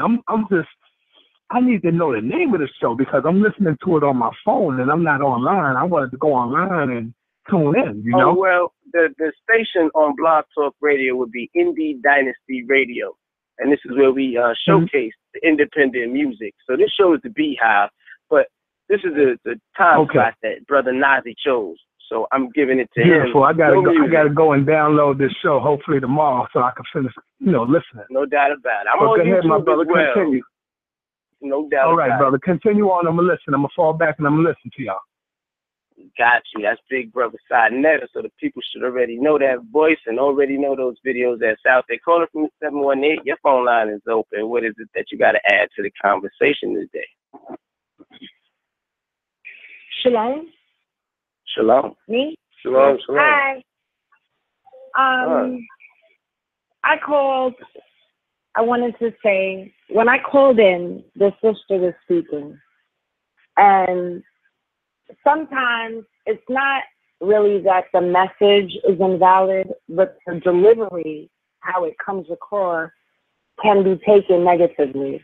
And I know it was said that it wasn't meant negatively, but me coming in, hearing you, it sounded crazy. Like my first reaction was like, whoa, what happened? Like I thought it was an argument going on. And it's a lot to be said in knowing your role as a woman, and not that it makes you any less than the man, but how do I want to say it? It's a delicate balance to being unified. Right. And knowing in the order of things, like being subordinate to a man does not make you lesser than a man. And a lot of the times it seems like as women, we just try to fight for that equality when being equal is not what it's supposed to be. Not being equal does not mean we're not equally important. And I think that's what's lost a lot of the times in trying to unify, because we're fighting, like the men are fighting for leadership roles as it is, and then women are trying to fight with leadership roles with the men. May I reply? Of course. May I reply? Okay. Yes. Thank you so much. I'm coming from more of the place that it's the brothers that have the reputation for going around and sleeping with this woman and that woman. So I really was trying to get the brothers to give us some understanding of what they plan to do about it. Are they plan to be monogamy? Or they plan to, those who are in that lifestyle, when are you going to change? When are you going to step up and treat the women like women? When are you going to step up and treat me with undivided attention and love? When and where are you? That's all I'm saying. When are we going to stop allowing? Wait. Let me answer that question. Let me answer that question right quick. She asked, what are the brothers going to do? Me, personally, I choose to be honest. Whether you choose to accept my honesty or not, and my position as you see it with my honesty is not my problem. After that, I'm going to have to move forward with what I'm doing and can't emotionally put effort into you if you do not choose to honor these things or the requirements that I'm asking, which is my truth that I'm giving you, because I believe that the truth is what you want, and then my attention that I can provide to you undivided without me having to provide the rest of my attention to the community and other wives, which is something that if you're getting into this kind of relationship, you have to understand. That's point blank, period. If you can't understand that, then you're not ready for a polygamous relationship. You need to be in a monogamous relationship where the undivided attention of that man is specifically geared towards you. You can't be in a relationship with men who choose to be leaders and talk to other people. That's my answer to that question. When I say undivided attention, I meant as far as you being the teacher, the leader, where could I come? Where is your community? How can we join you, the outside people that's listening? That's what I'm saying. For those women who want to join and not live this lifestyle that a lot of brothers are taking women through. You know, it's just I'm speaking on the behalf of the woman. I'm speaking on behalf of I know that majority of the women have at some point maybe in her relationship, and if she have not, then she should call me on the phone. But if she have, majority of women have dealt with something where her man may have more than one baby mother, may have more than one woman. How is he dealing with that? What's the best way to deal with that? How can we come together and unify? That's where I'm coming from. Well, and I apologize if I offended anybody for trying to get solutions from the brothers. We're going to give you solutions right now. How do we deal with, all right, multiple baby mothers? How do men deal with that? More than likely, he's probably still sleeping with both of them or G'ing them both up. Men have to get, including Brooklyn guys. Let's keep it official. Up New York guys, we got to get the gap of guys in general. We listen to Mac lessons or guys with Suave or Suave, whatever. If we are insulated and we do have two baby mothers and we're still dealing with these two baby mothers, obviously we're able to cope with that kind of relationship distress and still going to work and things of that nature. Now, what can be utilized? What can we do better? Is to actually tell you two that if we decide to unify my entire family together, if you two can work together to help build something better for not just us, me, you, her, and her, privately, our selfish nature, if we can build something greater for our children that will be here after we're long dead in the dirt, as Malcolm said in the intro of the show, then that's something worth telling you. But can we logically step to our sisters with that information?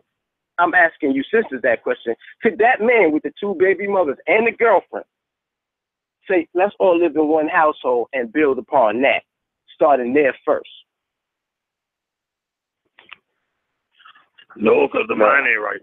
Our women has been taught to, like I said, the in love thing again. So our women, they feel like, oh no, if I can't have you all to myself, I don't want you. If you come here with that, you want to put all us together. Oh no, you think you're a player. It don't matter how you lay it out. They have been brainwashed to think that way. I would say this. I would think that it wouldn't work because the man wasn't honest in the beginning. You don't make mistakes and then try to piece it together later. You understand what I'm saying? You're right on that. You're definitely right. If you're a brother, what happened if he come in the truth? What happened if he come in the truth after he had made those mistakes though? So what happened if he got those two baby mamas that he already have and he got a girlfriend, and while he with that girlfriend he come into the truth? He'd be like, all right, babe, this is what we gonna do. We gonna work with my two other baby mamas. We gonna see about putting all this together. No, I agree. I hear you, Ash. But what I'm saying is, you met them in darkness. Don't expect them to understand the light that you're trying to bring them in, because you already met them in darkness. And when you try to piece it together with a bunch of people that's in darkness, even if you convert 2 out of the 3, then it's still going to be tainted because they haven't generally conformed to what's being taught, because we haven't initially generated or conformed to what's being taught ourselves. So now the leadership is on the males for us to be such a light that women have come to us in order to us to show some form of salvation and something that they can build with us. Because what a woman does is, if you bring that light to something and you bring that gift to it, she would take that gift, generate it, and make it better than what it was. So, but she only does that if she believes in what you're bringing forth.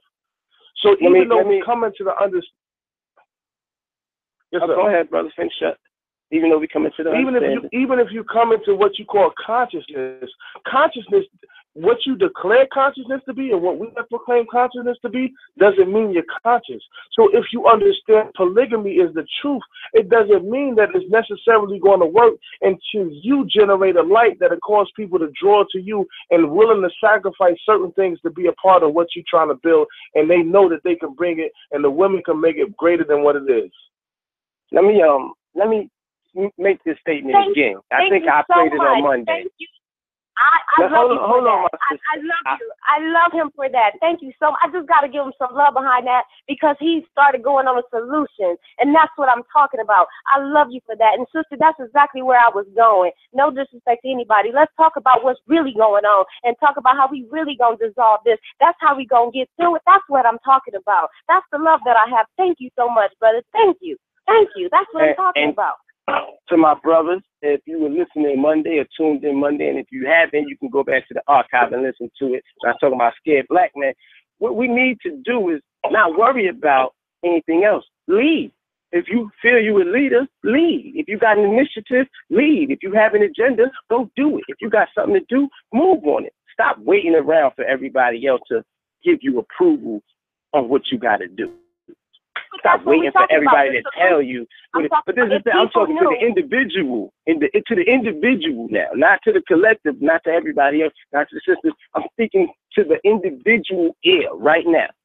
What I'm telling you is, sister and brother, if you have an idea, move on it. Go yourself and find your website. Go yourself and see how much it's going to take for you to start your business. Start moving on your project. How it's going to take for you to get that book published.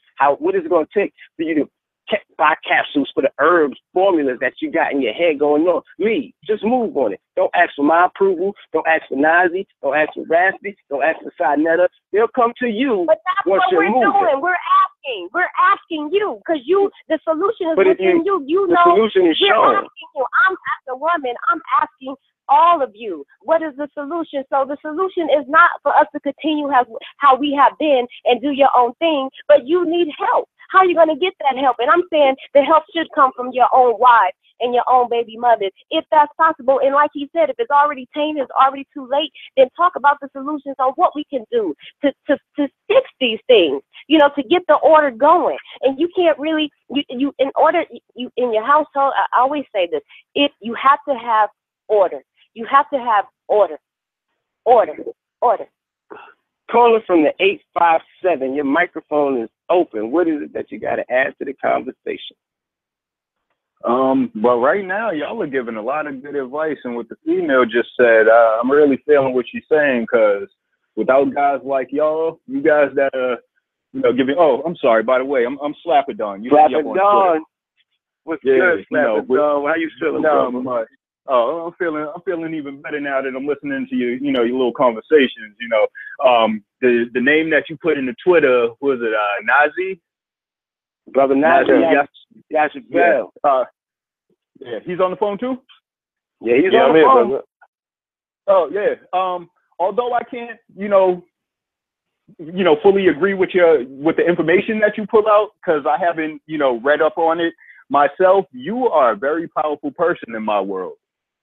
Like the way that you present your information, it is really unbelievable. And there should be more people out there like you. I've seen Brother Polite too, and he's another one I can't fully, vibe with, because I'm not on that level of understanding everything he's talking about. But if y'all don't, y'all could change the world if y'all could all, help everybody else out. Like the young lady was saying, if you could kind of give some pointers on which direction for some people to go to get some information. I think that's what she was trying to say, without pretty much asking y'all for a handout.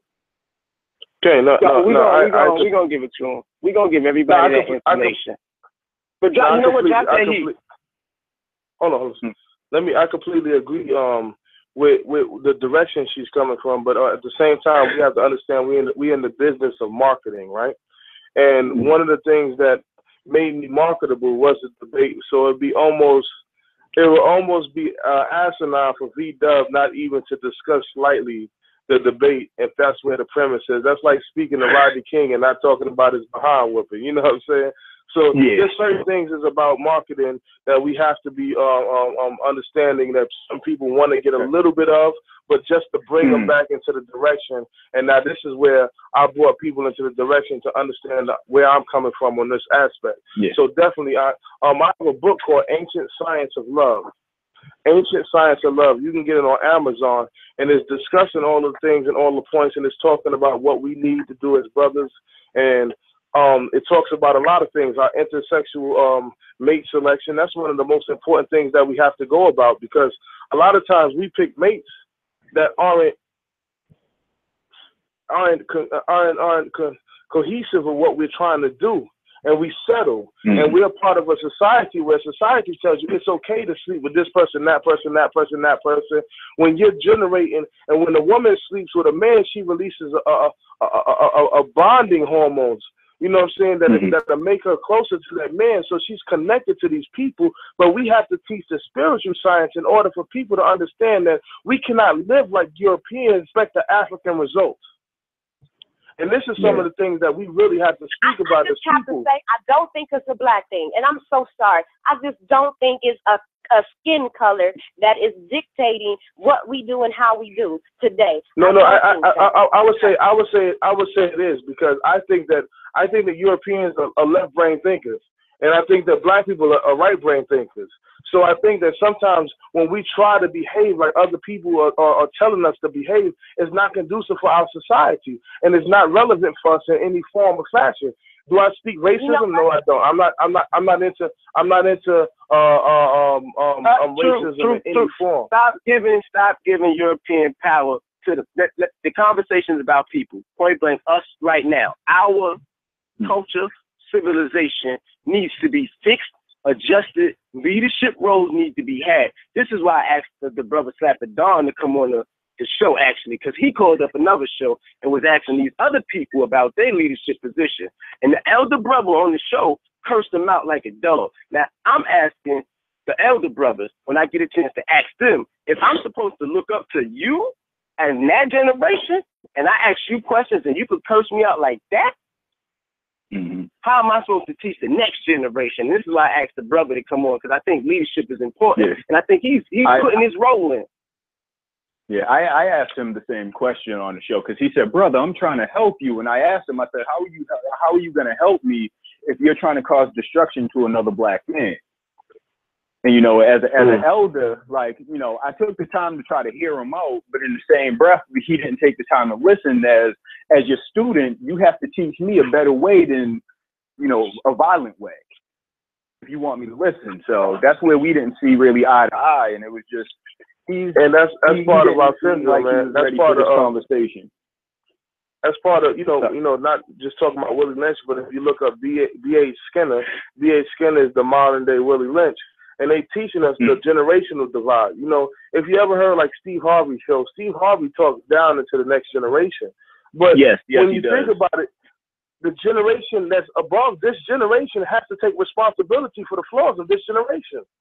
Because it was a breach and there was a separation in between the two generations that we have to stop making that divide in between the generations. And I have to take the stance for my children and say, I'm the reason why they made this mistake. And the next generation has to say, I'm the reason why they made this mistake. And until we realize that we're the reason why we all are making these mistakes, we can never move forward.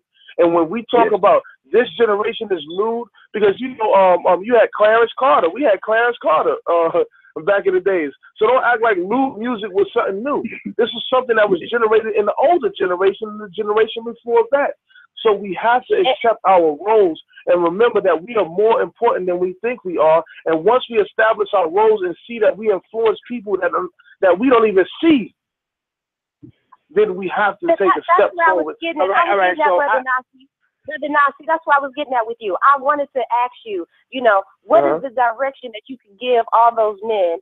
I know I gave the food advice, change your diet, but what is the advice that you could give all of those men on coming together? How did you bring your wife together? Tell us how you got two women to be together and love each other. Just give us some hidden secrets. We all don't have to book right now. Give us a little hint. No, definitely.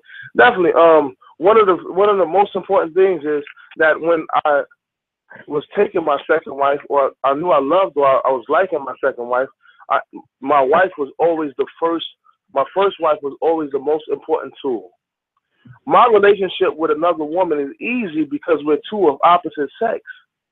But now you have two women that are going to share domains and be in it, so it's more important that they develop a relationship more so than me and the other person. So when they developed a relationship, they were on point.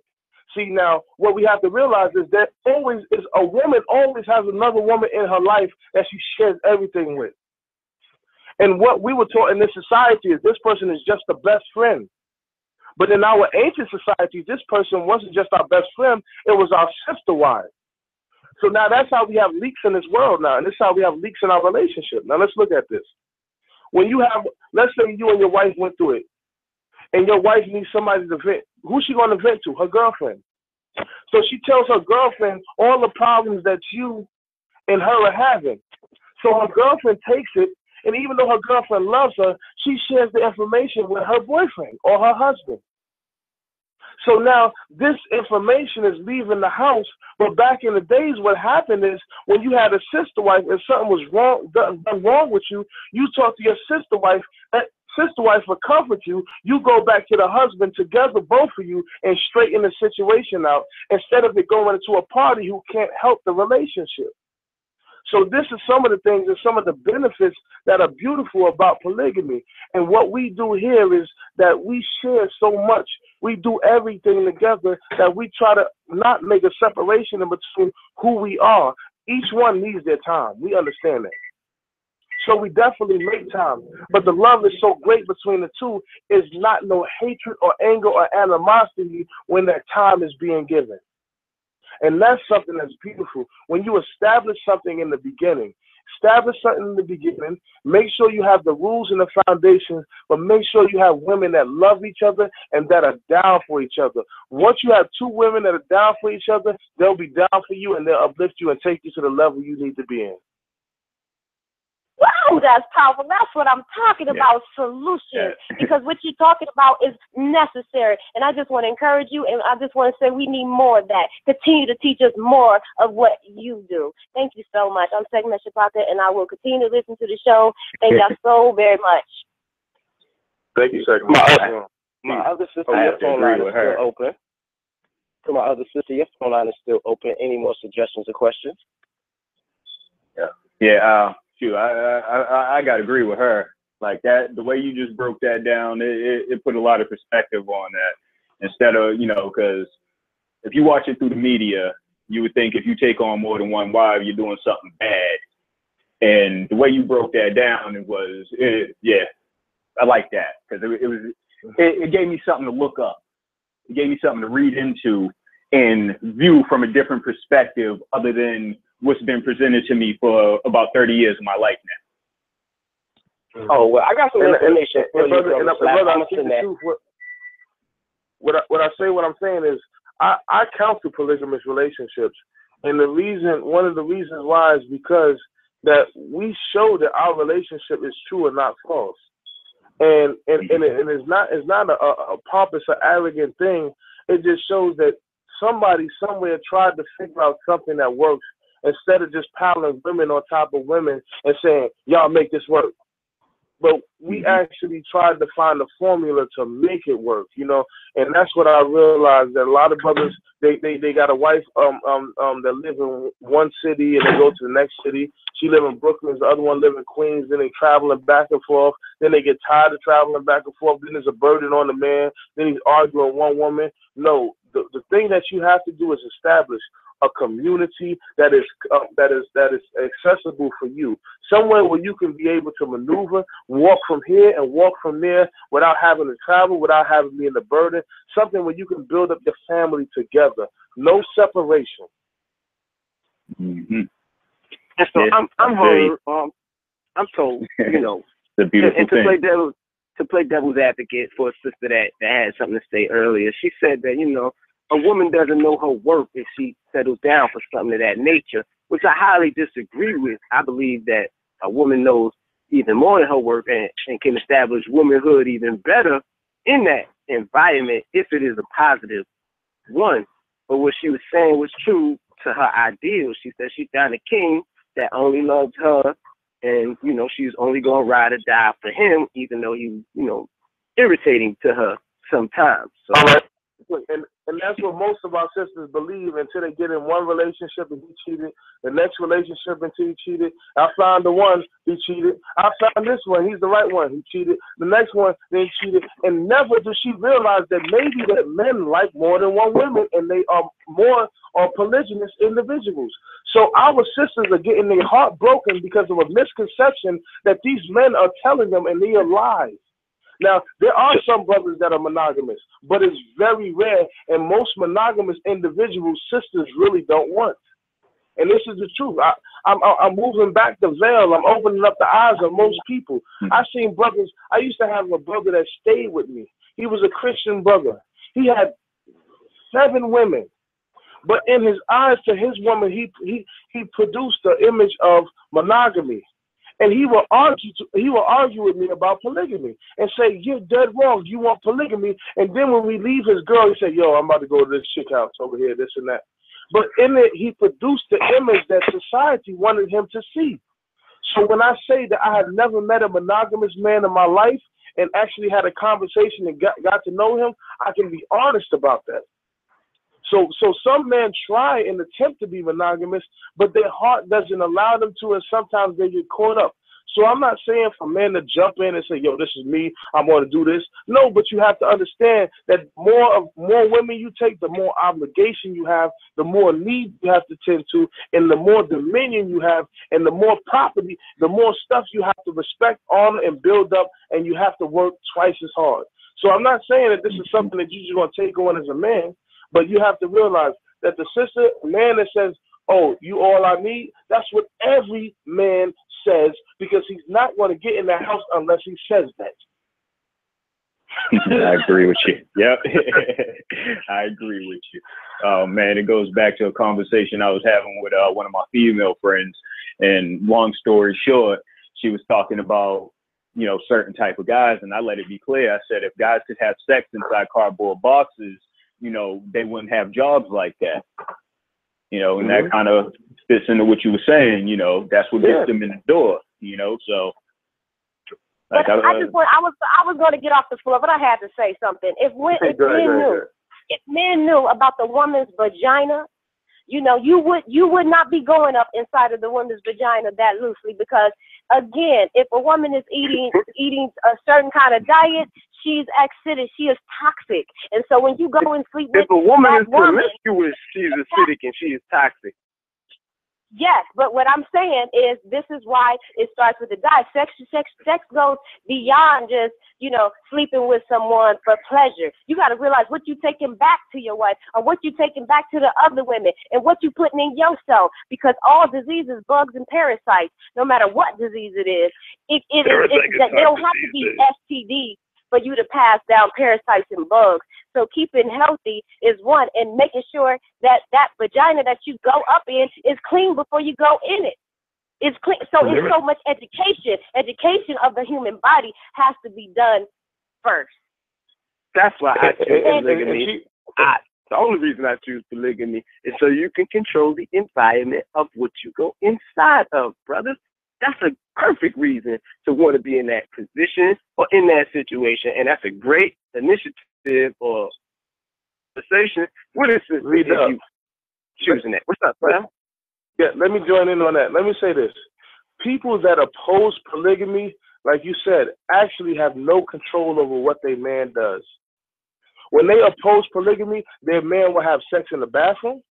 He will have sex in the parking lot with a coworker. He would do whatever he can on the low to get what he thinks he needs to satisfy his urges, which is a false notion that he is led to, but he thinks that that's what he's fulfilling. So when the woman says to her man that you will have no other woman, he would take his urges or his desires and his lustful thinking out to places where they shouldn't be. But when the woman says, I'm for you, I'm down for what you're down for, let me evaluate her, let me see if she's down for you, or if she's worthy to be a part of the family, then the woman regulates what the man talks to and who he talks to. But when you deny a man and who he is, then you're lying, and he will lie to you and tell you what you want to hear and not what you think you should hear, because you already said, he said, are you down with polygamy? He said no. So he's automatically going to lie to you for the rest of the relationship. Your needs and your desires, and you say, tell me the truth. I want to know the truth. But you really don't want to know the truth, so he'll continue to lie to you. And then you say, why did you lie to me? Because he did the best he could to protect your emotions and do what he felt he needed to do as a man. Well, you were right. And I want to tell the females, the women who are still on the line, because the live feed is gone now. So we went past 1 o'clock. But the females who are still on the line, and a lot of them say, oh, you can't love and you can't time, but they saying it from a stance where they've never done it, and they don't even know that more than likely he's probably been doing it already anyway. So man has. Open their eyes just a little bit. Every man has every man can. No, let me take that back. Most men can. Time to deal with more than one woman. Like my brother Nasi was explaining, we got to sit down now if we're in that type of lifestyle and make up these lies and excuses in order to do it. And it's an uncomfortable situation, and the man gets no productivity out of doing it, because all he's really doing is chasing tail and making false lies so that he can keep the tail that he's chasing. What I'm saying today is tell the truth, live by the truth, and you ain't got to worry about that. Those who are willing to live that lifestyle will join you. Those who are not will go their standard way. There's a reason there's a 70% non-marriage rate. Now, that's fabricated. I'm going to give it 50% non-marriage rate, because if we consider those who practice polygamy quietly and don't, get married legally, we can't consider them in that statistic. But let's say 50% unmarried black women, a single black woman running around, with the greater black men being gone and in jail, and the homosexuality. And I mean, the younger generation is really twisted out today. So all the brothers that are on the line right now to start getting involved with this younger generation. I had a 6-year-old gay boy approach me the other day, and I really wanted to harm him. But my thing was to give him some advice.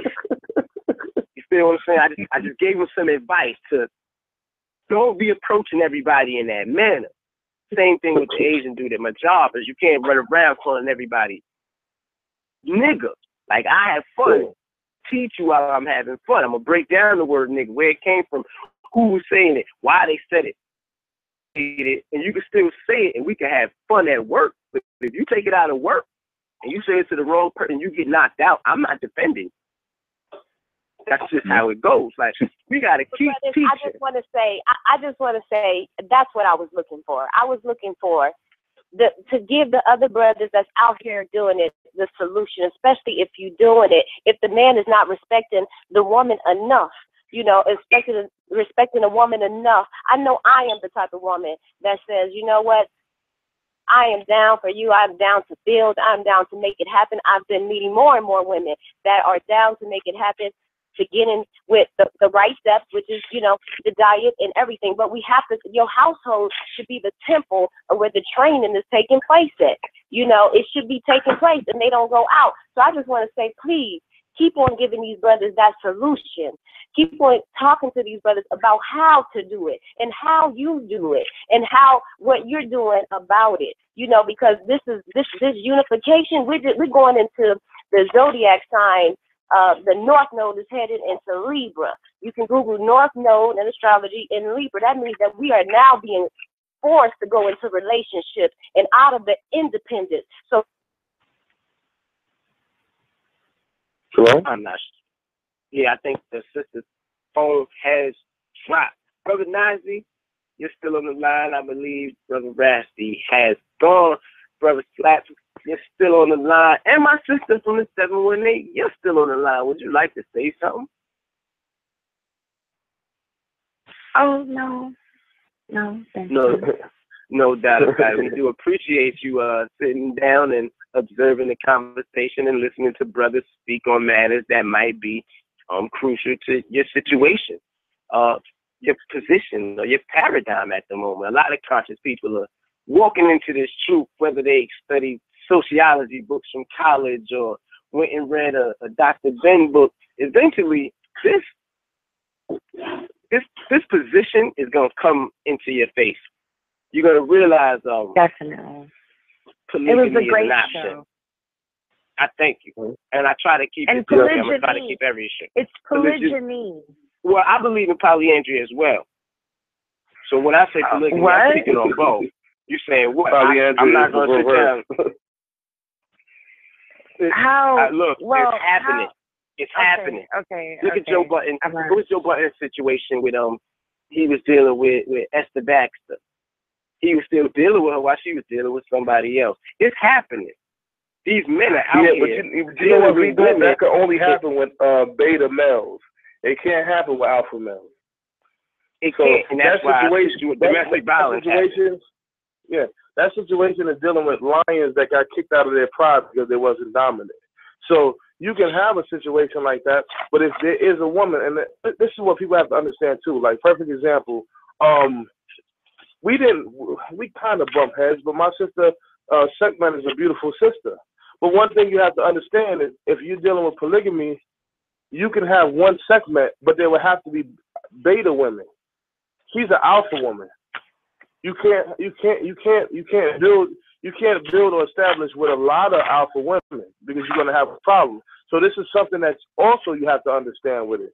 And she's a very powerful person. She's the type that if you leave the house, she takes control of the house. Yeah, I believe you're right in that assessment. She's definitely gonna she's a powerful force, you know what I'm saying? And so anybody who chooses her in that relationship would have to understand that she will be the main wife. I have a question. You do. Let's look. We're still here. How will polyandry help with community building? You said help with community building? It would stop two brothers from killing each other.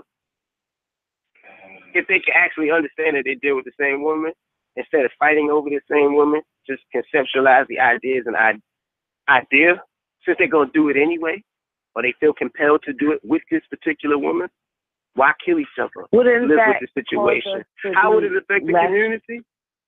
Wouldn't it cause us to be less prolific? Less what? Prolific, like it would lower our birth rate as opposed to increasing it, where we would have more. I'm not saying that that's the only route. You feel what I'm saying? Like, I'm saying that it needs to be accepted as well as monogamy, as well as polygamy in the combined culture for right now. If we're trying to establish numbers, if not, you're just looking at negating these people. Because that's something that's been practiced for thousands of years in India. Okay, well, let's look at this. Let's look at this.